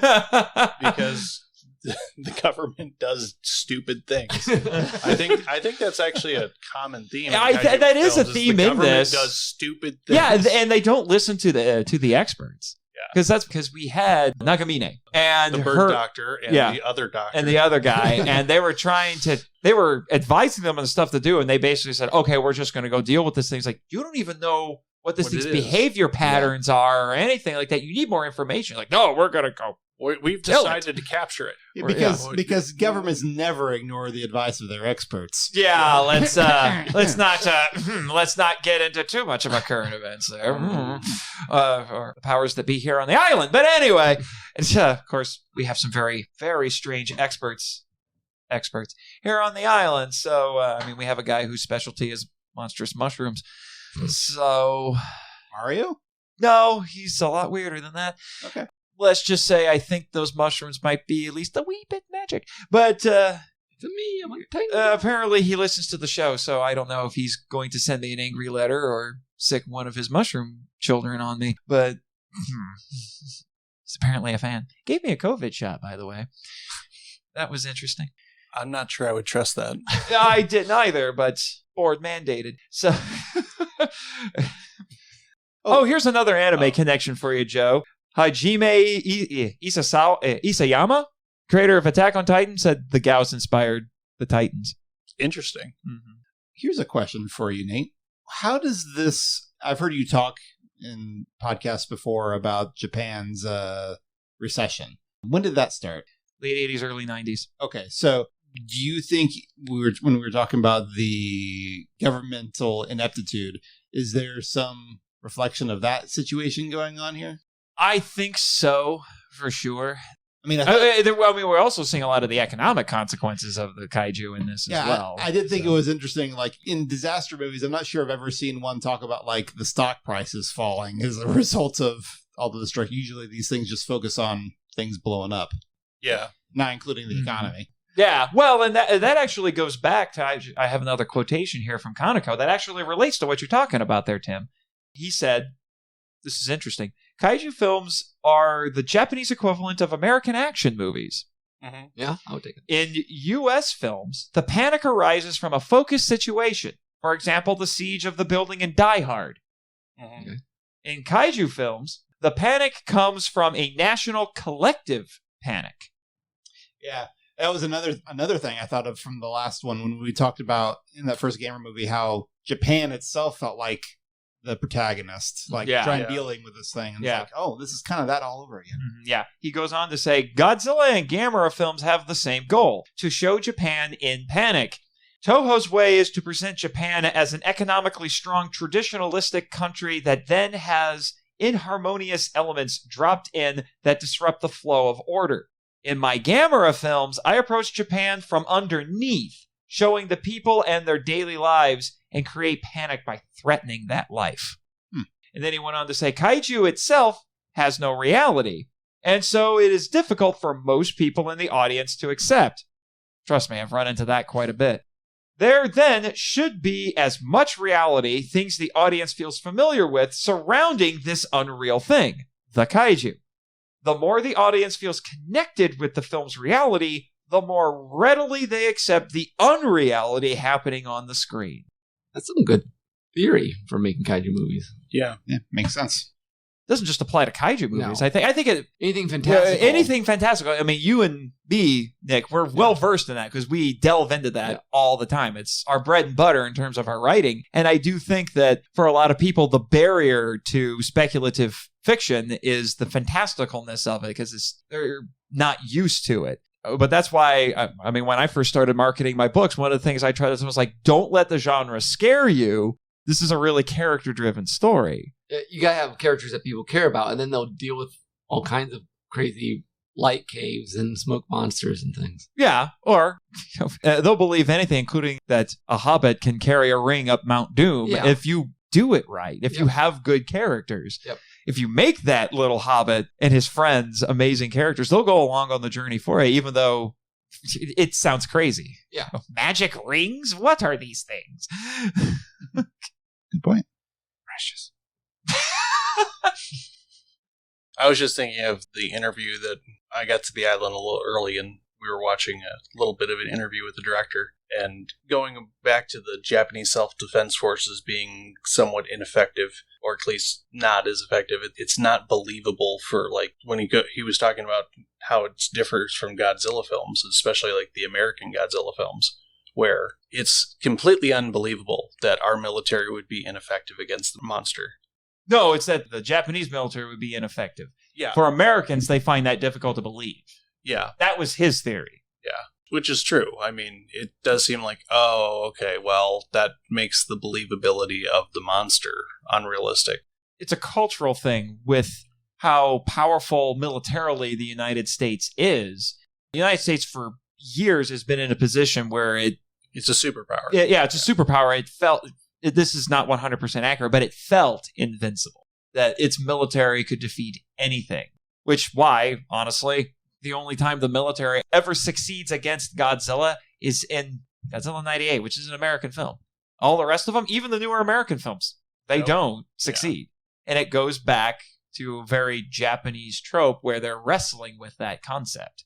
Is it that they're wrestling with the concept of, like, their military history of World War II? It's partly that, but also trying to figure out what the place of the self-defense forces is now, which is something I'm going to develop a little bit more actually in a future episode. Because the existence of the self-defense forces, it's interesting, to say the least, how it actually came into being. Well, yeah, they weren't allowed to have a standing military, but they were allowed to defend themselves.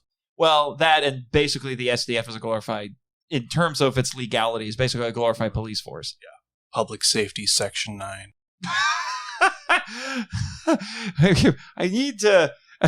feel like I need to have Jet pipe in every time there's an anime reference, but it's a little too late for that now, so, he'll throw one in for you. He was in an anime, so singular point.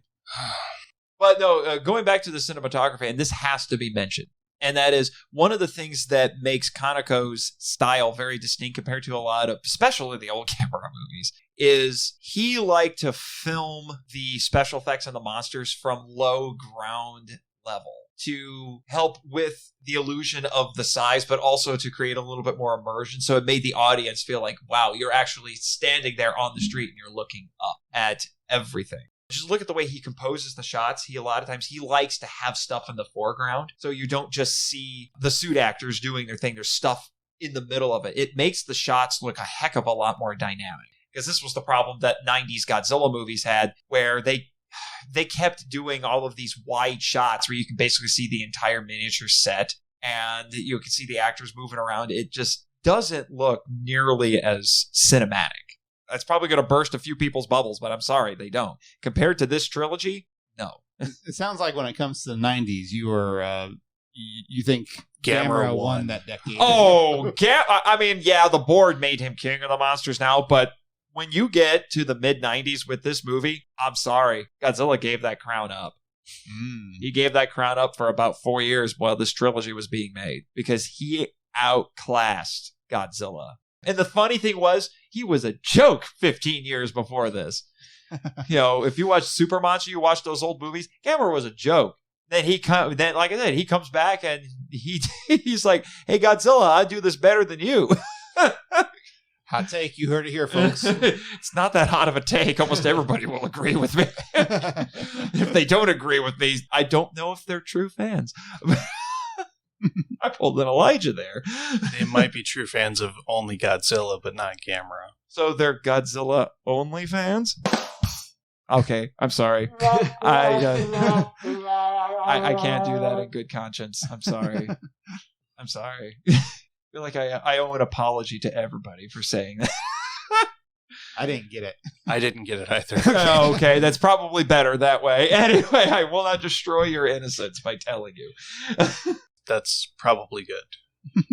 I will finish out our discussion of the movie with this one last little quotation, just to see what you guys think of this, especially since you've had at least a little bit of exposure to the Showa Gamera movies. And that is, I was reading an interview of Noriaki Yuasa, the director of all but one of those Showa Gamera movies, but his fingerprints are all over the whole series. And near as I could tell, he has a reputation for being a little bit coy about what he thinks of these movies, but going by this quotation, doesn't sound like he's much of a fan. He said, "They are movies for older fans rather than children.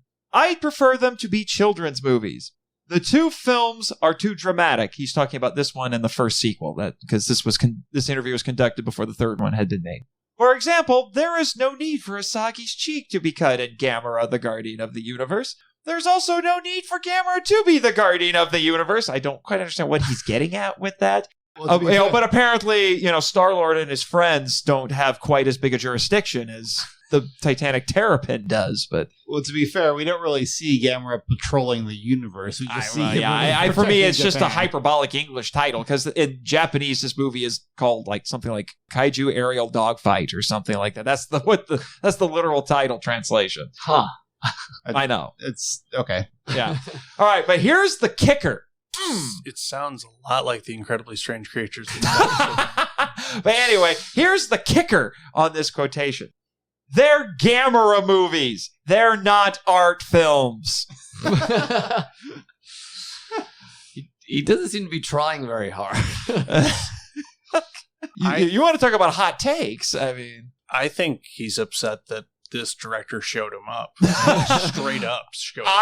I have to agree. I'm sorry. I can see that. I will take this Heisei trilogy over any of the Showa Gamera movies any day of the week, unless I want something to laugh at, for the most part. Or if I want to make Jimmy happy.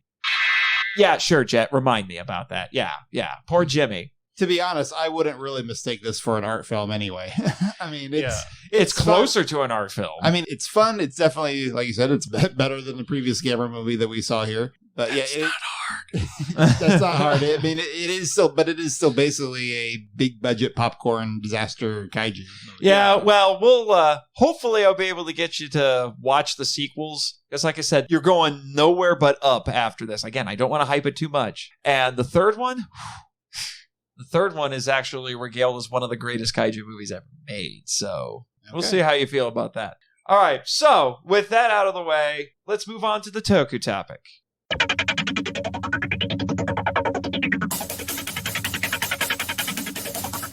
Hi, this is Eric Anderson from Nerd Chapel. Nerd Chapel is all about bridging the gap between nerd culture and the church. This is done by an online and social media presence, a physical presence at comic, anime, and gaming conventions, and with tabletop game nights in Spring Lake, Michigan. I've also co-written 2 devotionals for nerds and geeks with Nathan Marchand, 42 Discovering Faith Through Fandom, and the new 42 God Terraforms All Things. Find us on Facebook, Instagram, or YouTube, and please explore the website nerdchapel.com for more information.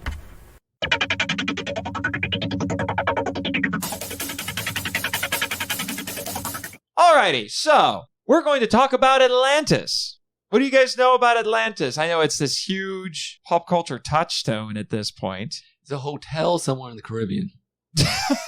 That is true, actually. I think the genie in DuckTales made it sink, if I remember right. Oh, really? That's an interesting theory. It wasn't the Gauss.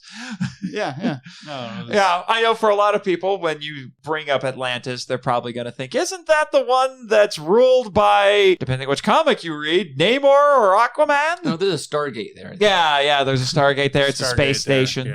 Yeah. Didn't Michael J. Fox visit there once? Oh, yeah. I remember that one, too. Yeah. Mm. Yeah. So did James Spader. No, Yes. no, he didn't. No. Wait. No. Wasn't that James Gardner? Same movie. Anyway. Okay. Yeah. But anyway, so it's this thing that is kind of ubiquitous with culture. We all know the basic gist of what Atlantis is. It was interesting that in the movie they act like the audience might not know what it is. Well, and they also likened it to some other things, which is interesting because they talked about the continent of Mu, which has been in a couple of Toho movies. Yes, I call that and Lemuria.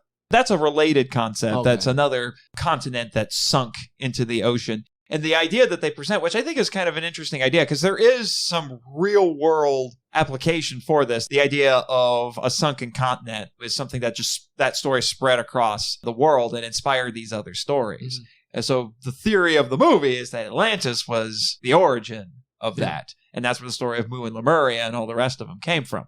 Interesting theory, to say the least. But what I looked into was actually trying to figure out, where did the story of Atlantis come from? We all tend to think of it as being mythological. Kinda. You actually have Plato to thank for it. I was going to say, isn't it Greek? Yeah. So this is an ancient island continent, first mentioned by Plato in his writings. I hope I say this right. You may have to help me with the Greek here, Nick. It's been a while. Timaeus and Critias? Sure. If I should show you what I have here on the computer, that might help. It serves as an allegory for the hubris of nations, because it's in a philosophical discourse. Okay. The story is recounted as part of that. Atlantis is a naval power that besieges Athens, but is repelled by Athens alone, saving the free from slavery, unlike the rest of the world. No one else could repel Atlantis, but Athens did. Atlantis then loses favor with the gods and sinks to the bottom of the ocean. However, the Athenian army is also swallowed by the earth, according to the story. So there have been several proposed locations for where Atlantis could have been. Some say it was in or near the Mediterranean. That makes sense. The Atlantic Ocean, that's probably the most common one that you'll hear, that it was off in the Atlantic Ocean someplace. It's also been theorized that there could have been several locations in Europe that could have been Atlantis. One guy even said it might have been Stone Age Ireland. Don't know how that works, but okay. So, little quotation here from one of my sources said, in fact, the passages considered give us the materials to form 3 different views about it, that being Atlantis. 1, that it is an exercise in philosophical myth-making, which extends the range of the Platonic myth-making to include representation of political action and war. So, talking about why the story came about. 2, that it is a factual report of a historical event preserved by a unique line of transmission which happens to be suitable for the required philosophical theme. And 3, that it is a piece of virtually free invention whose principal interest is in giving here's a fancy word for you, the mimesis of human action in a way which simulates its customary appearance, a kind of fiction or romance. I always did find it interesting that Tolkien basically made his own version of Atlantis in Numenor, which is kind of had a similar story beats, an island that got full of its own hubris and the gods sunk into the sea. It just always struck me as an interesting thing because, I think I'd heard it had Greek origins too, but most of Middle Earth is not Greek inspired. It's much more Norse. But again, the story of a lost continent. Yeah. It's something that is deep hurting. Huh? It's deep. Yeah, it's under the sea. Well, rock climbing. Yes, rock climbing. Oh, that is true. Lost continent. Anyway, but I guess it's like one of these ideas that or myths that has transcended cultures. Mm-hmm. It's kind of like the story of the flood, because there's flood narratives in basically every story, not just in the Bible. Yeah, I was just thinking. The Epic of Gilgamesh has Gilgamesh meets a survivor of a great flood. from One of years those things, before. it's And one of those things things like that's so ubiquitous that it gives it a little bit more weight to like, this might actually be based on something true. Yeah.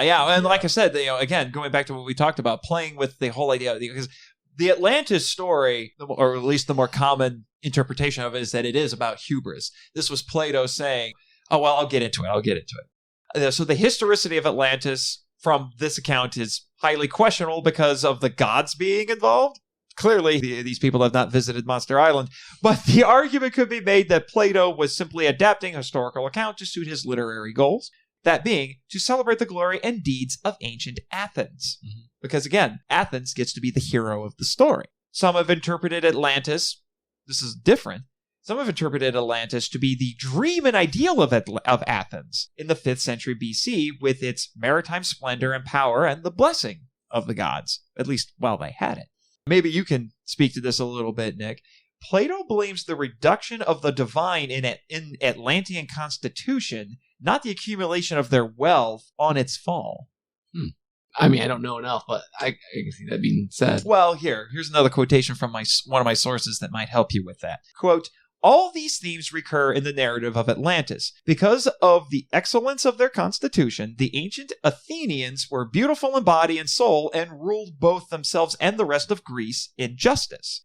The inhabitants of Atlantis, on the other hand, undergo the same degeneration as their modern Athenian counterparts. So basically, the argument goes, Plato is telling this story to remind his audience, that present-day audience, hey, you're making the same mistakes as the Atlanteans, and you used to be a great people. Again, avoid the hubris. Yeah. Don't repeat history. Mm-hmm. The end of the Critias tells us how, at first, the Atlanteans were obedient to their laws.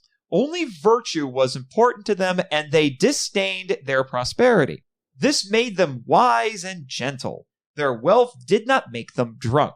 But as the divine element in them became weakened, they became greedy and power-hungry. It was this hunger which led them to attack Greece and cause their total defeat. End quote.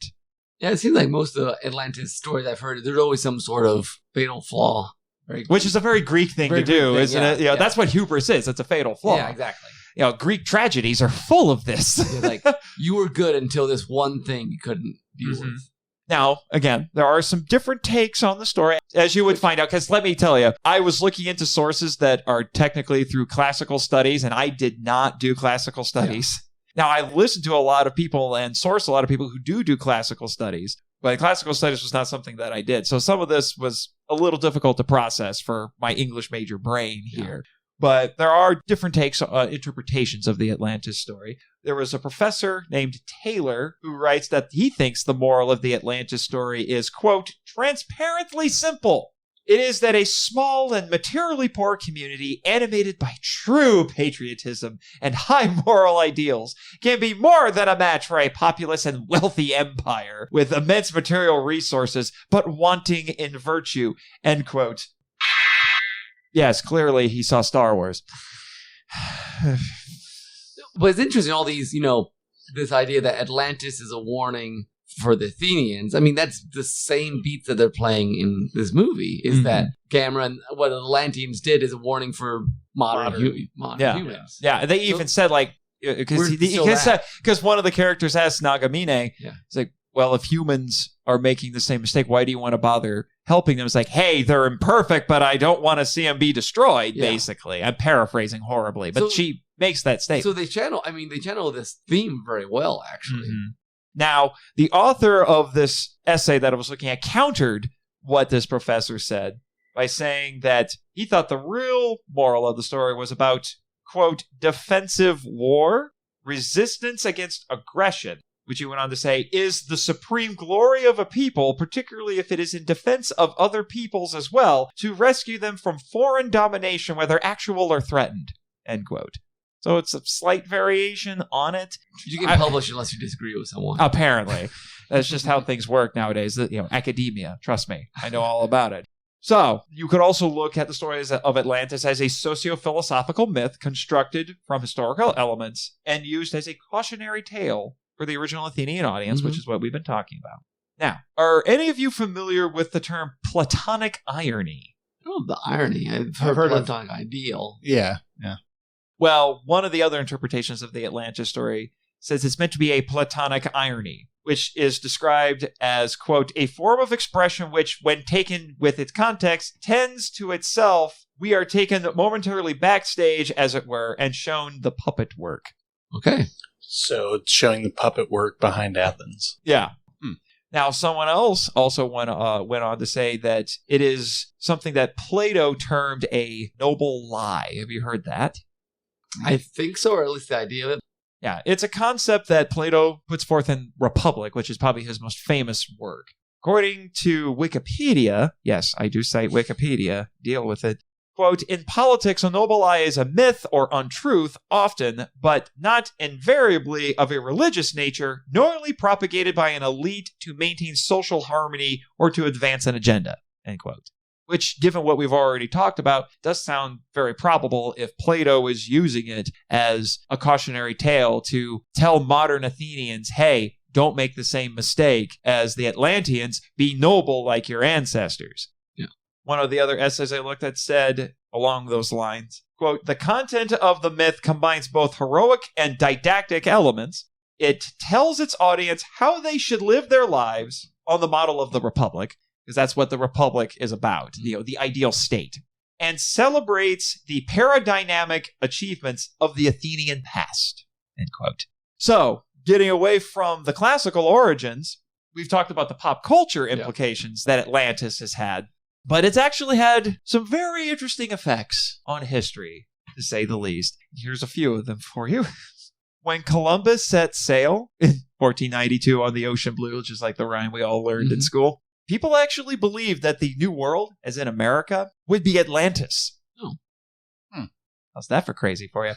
And then I have a few more quotations here from one of my sources. We didn't sink.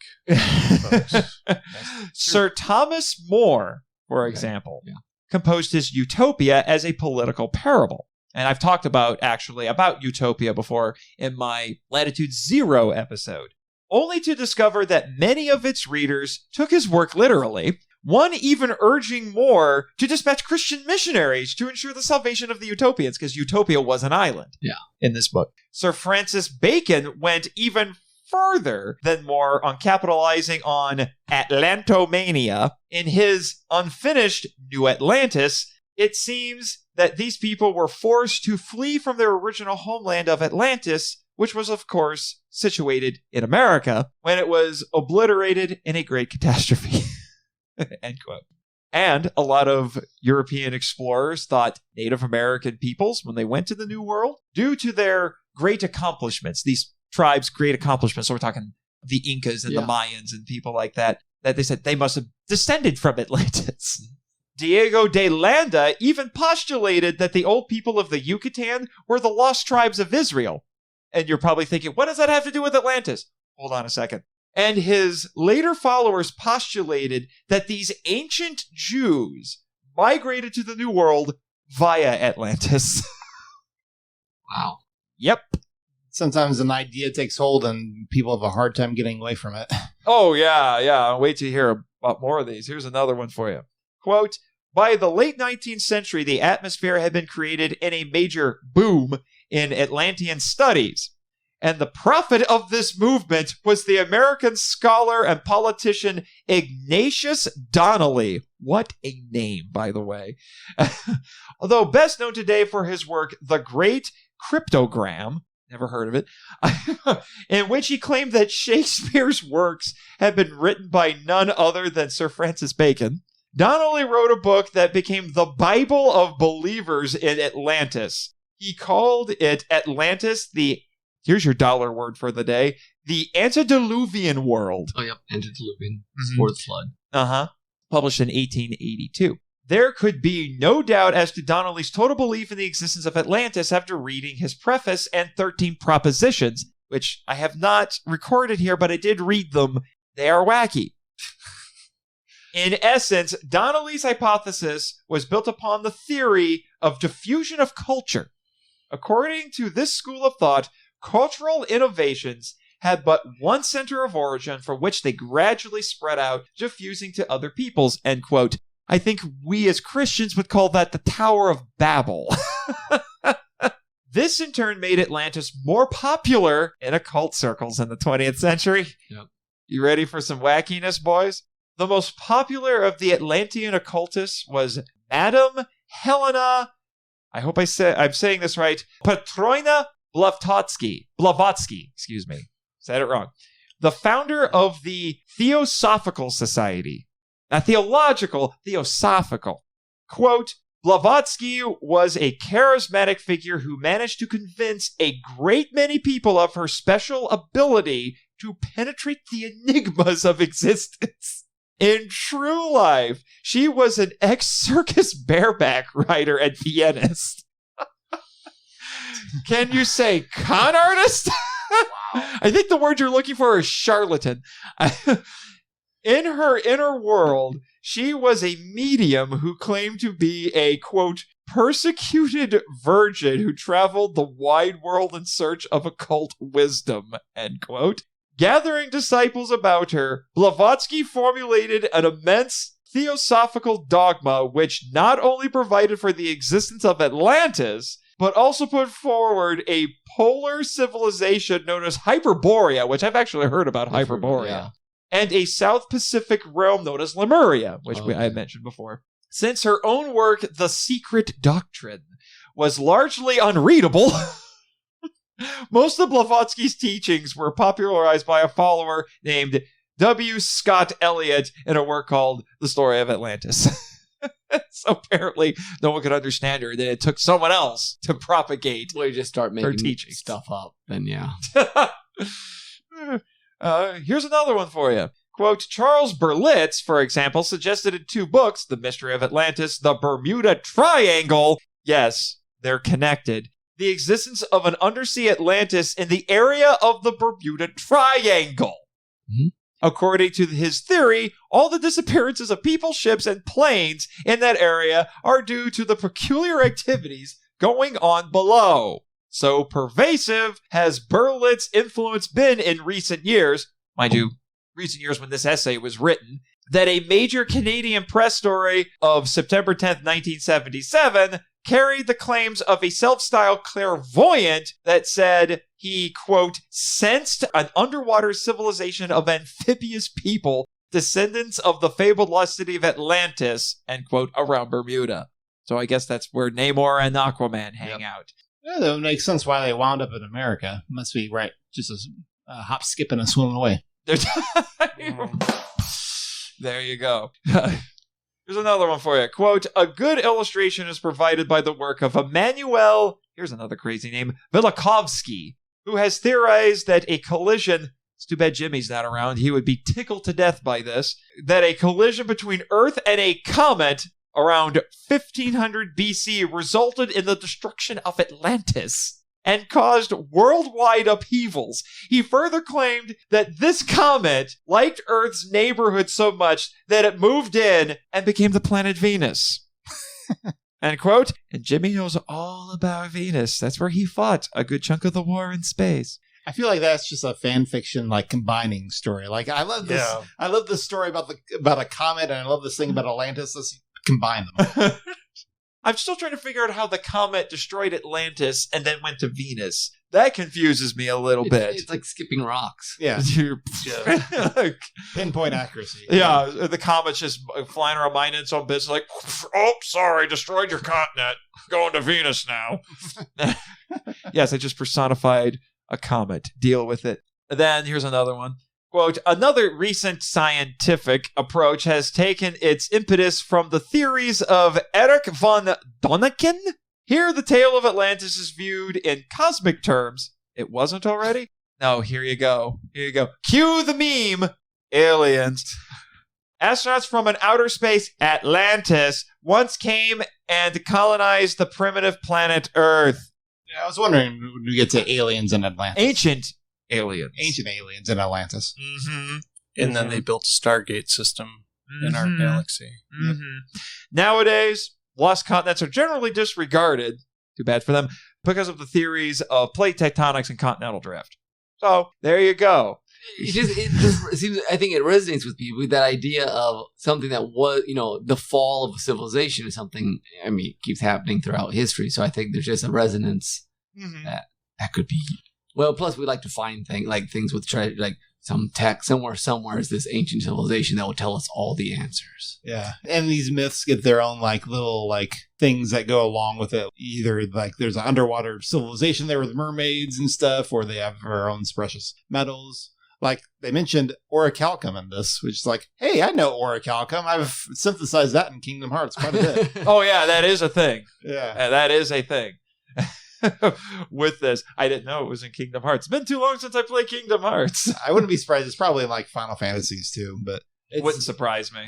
Because of this, I looked it up and it was like, oh yeah, this is sort of like mithril. It's this fictional metal that's been used in a variety of things. Yeah.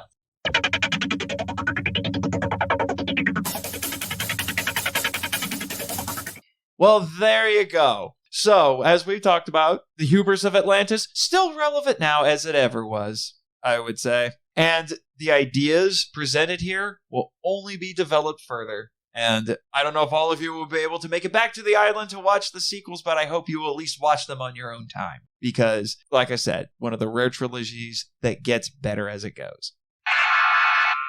What was that again, Jet? They've been tweeting a lot this week, haven't they? They have. Do I really have to read their stuff? Yeah, okay, fine. I don't want to be shot into orbit. Sure. What is it this time? Not as bad as you think. So you say. It's out of this world. You're welcome. Pun times, everyone. Fun times, everybody. Anyway, so I don't violate my contract. Shoot for the stars, Nate. Come on, we got to bring him down to Earth. I think he'd be over the moon if he went. Maybe he just lands on the moon. Be glad you're my friends. Anyway, some of my favorite people. Anyway. Don't bring so much gravity to the situation. We need to add some levity to this conversation. Anyway, according to the board, in regard... Give it some bounce. Moon physics. Anyway, according to the board on their Twitter, because only the best things come from Twitter, in regards to false claims made by one of our recent visitors, Elijah Thomas of Kaiju Conversation, we assure everyone there has not been, nor ever will be, red bamboo permitted on the island. In case you don't know, that is the alleged terrorist organization that had a bunker here. We apologize to Mr. Thomas for this unfortunate incident, and we will do better next time. In hiding it? At making sure we better inform our guests when tests to our equipment will be conducted. Thank you to our wonderful team of distinguished guests here on Monster Island for helping everyone find a better way forward. I believe that's what you would call a narrative.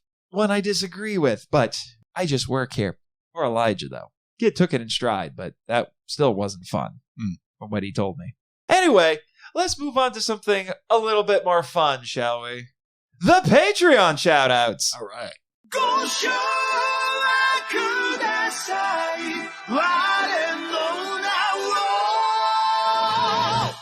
Travis Alexander! Michael Hamilton! It's The Muppet Show with special guest star Danny DeVana! Eli Harris! Chris Cook! Damon Noyes! It's The Muppet Show with special guest stars The Cellcast! Yay! Yay! Alright, and then Bex from Redeemed Otaku! And she's getting two because I forgot her last time. Bex from Redeemed Otaku! Silly me, I forgot to include our newest patron, Elijah Thomas! Tofu Fury! I suddenly feel more powerful. That is the power of tofu. That sounds like an anime waiting to happen. That sounds like a One Punch Man thing. It was just, I get my powers from tofu. And he still can't beat Saitama. Either that or Genos is going to be all like, I have to eat tofu to increase my power. Come on. We all know that could be a thing. That could be a thing. That could be a thing. In all the excitement, I forgot to plug the next couple of episodes for the show, so I will do that right now. Our next episode will be our second Patreon-sponsored episode, this one sponsored by Damon Noyes, who has selected The Magic Serpent from 1966. This should be an interesting one, to say the least, because I'm going to be honest with you, I haven't watched it yet, so this is going to be very new for me. And then we get to episode 50 and MIFV's second anniversary, people. And we've got some big plans for that milestone episode, which I know all of you will enjoy, but we're going to keep it a surprise until the day comes. Live in suspense, kaiju lovers. Live in suspense. All right, now that we've had that fun, now it's time for shameless self-promotion, because no episode of MIFV is complete without it, except I think it's just going to be you two this time. Oh, yep. You've heard us talk about this before, Derailed Trains of Thoughts. Your premier podcast for the creator and the consumer. We talk about all manner of storytelling there, and our spin-off podcast is called The Weekly Hijack. When this episode comes out, we should be in the midst of the last season of Lost. I was going to say, when is season 6 starting? Yeah, it's about to start, but by the time this episode comes out, it should have started. And we will be in season 6 until about the end of the year. If I count it out correctly, we'll end 2021 with the end of Lost. I am eagerly anticipating hearing your wife's brain explode. And I'm still trying to figure out if she's going to be angry at the finale or happy with it. I don't know. I'm leaning toward angry. I'm leaning toward happy, but we'll see.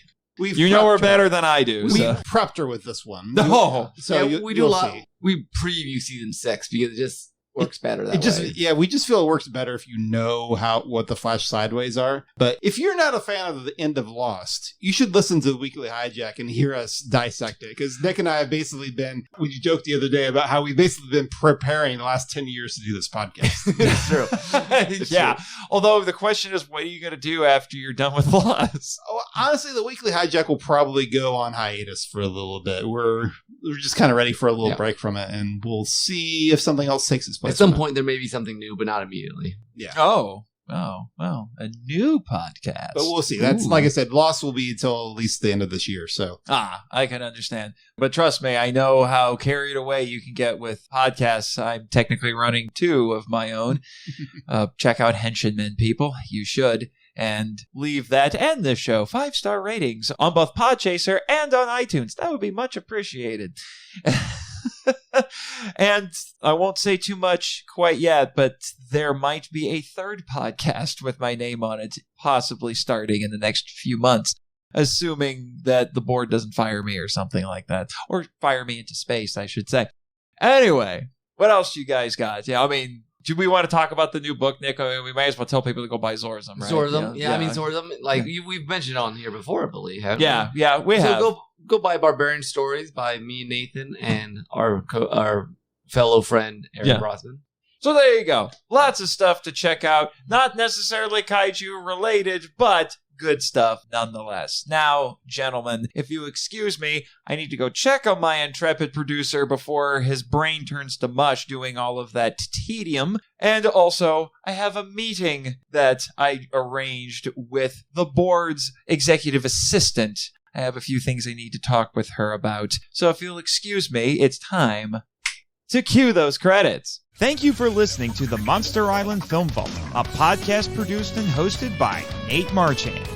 If you enjoy the show and want to join the discussion, we'd love to hear from you. So email us at feedback@monsterislandfilmvault.com. Your message could be read on a future episode of the show. Our website is monsterislandfilmvault.com. Follow us on Facebook and Instagram at Monster Island Film Vault, and on Twitter, where our handle is at The Monster Isla 1. You can also follow Jimmy from NASA on Twitter at NASA Jimmy, and the Monster Island Board of Directors at Monster Isla BOD. I have fulfilled my contractual obligations! And be sure to subscribe to us on YouTube, Spotify, and Twitch. The podcast logo was created by Tyler Souls from TylerDrawsComics.com. Our theme song is Wanderer on the Offensive live edit by B33J, Sarax, Juan Madrano, and Nonsensical Lexus, which is a remix of Counterattack, Battle with the Colossus, and The Open Way, Battle with the Colossus by Kowatani from the video game Shadow of the Colossus.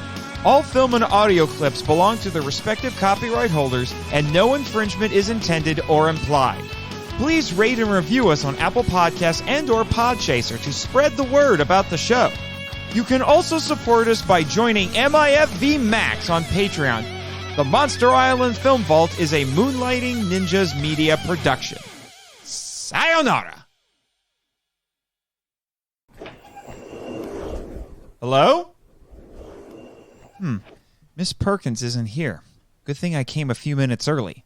I hope the jammer Jimmy put in my watch works on any bugs planted in this office. This place is pretty spacious. And those shelves in that desk are fancy.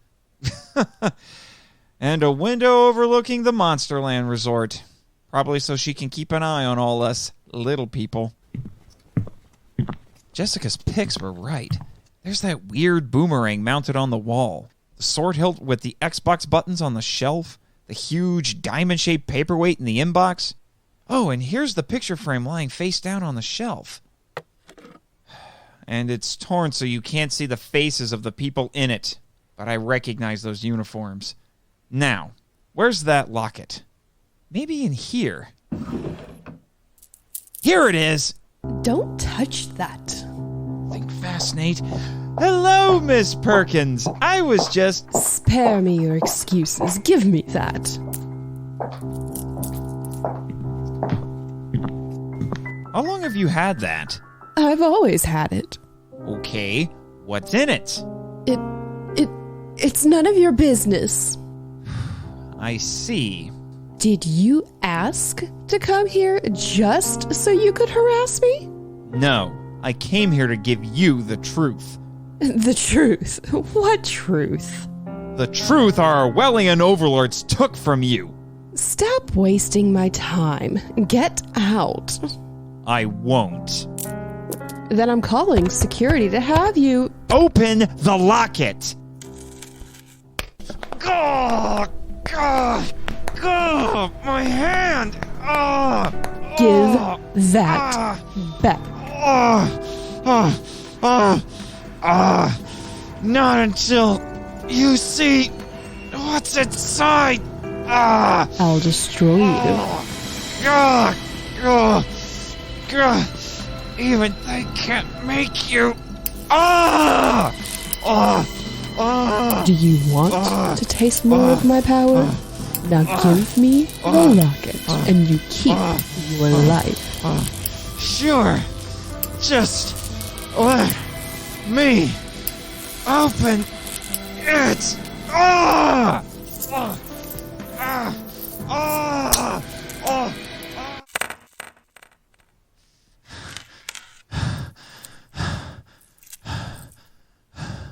This boy and girl. You're not Miss Perkins.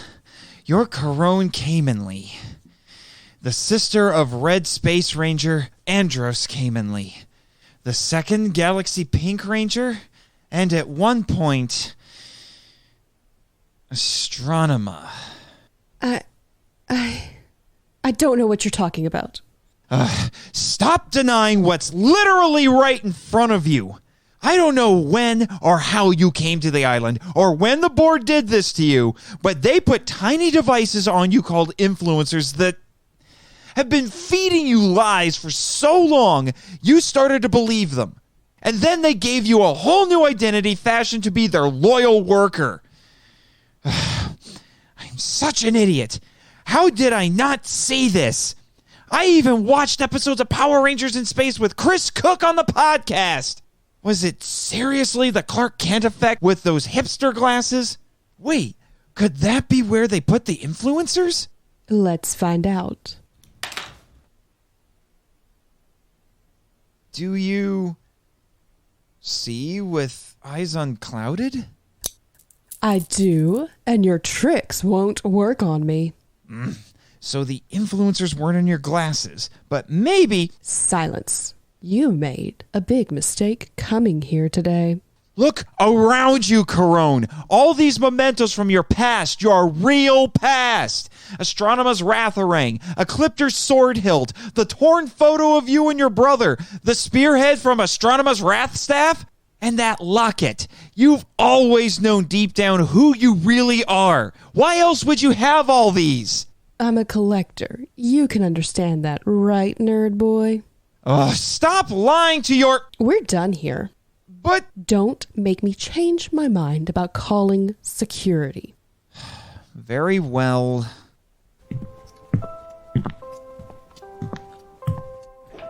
Nate? Yes? Maybe. Just maybe. I'll consider what you said. Thank you. Now leave. Yes, ma'am.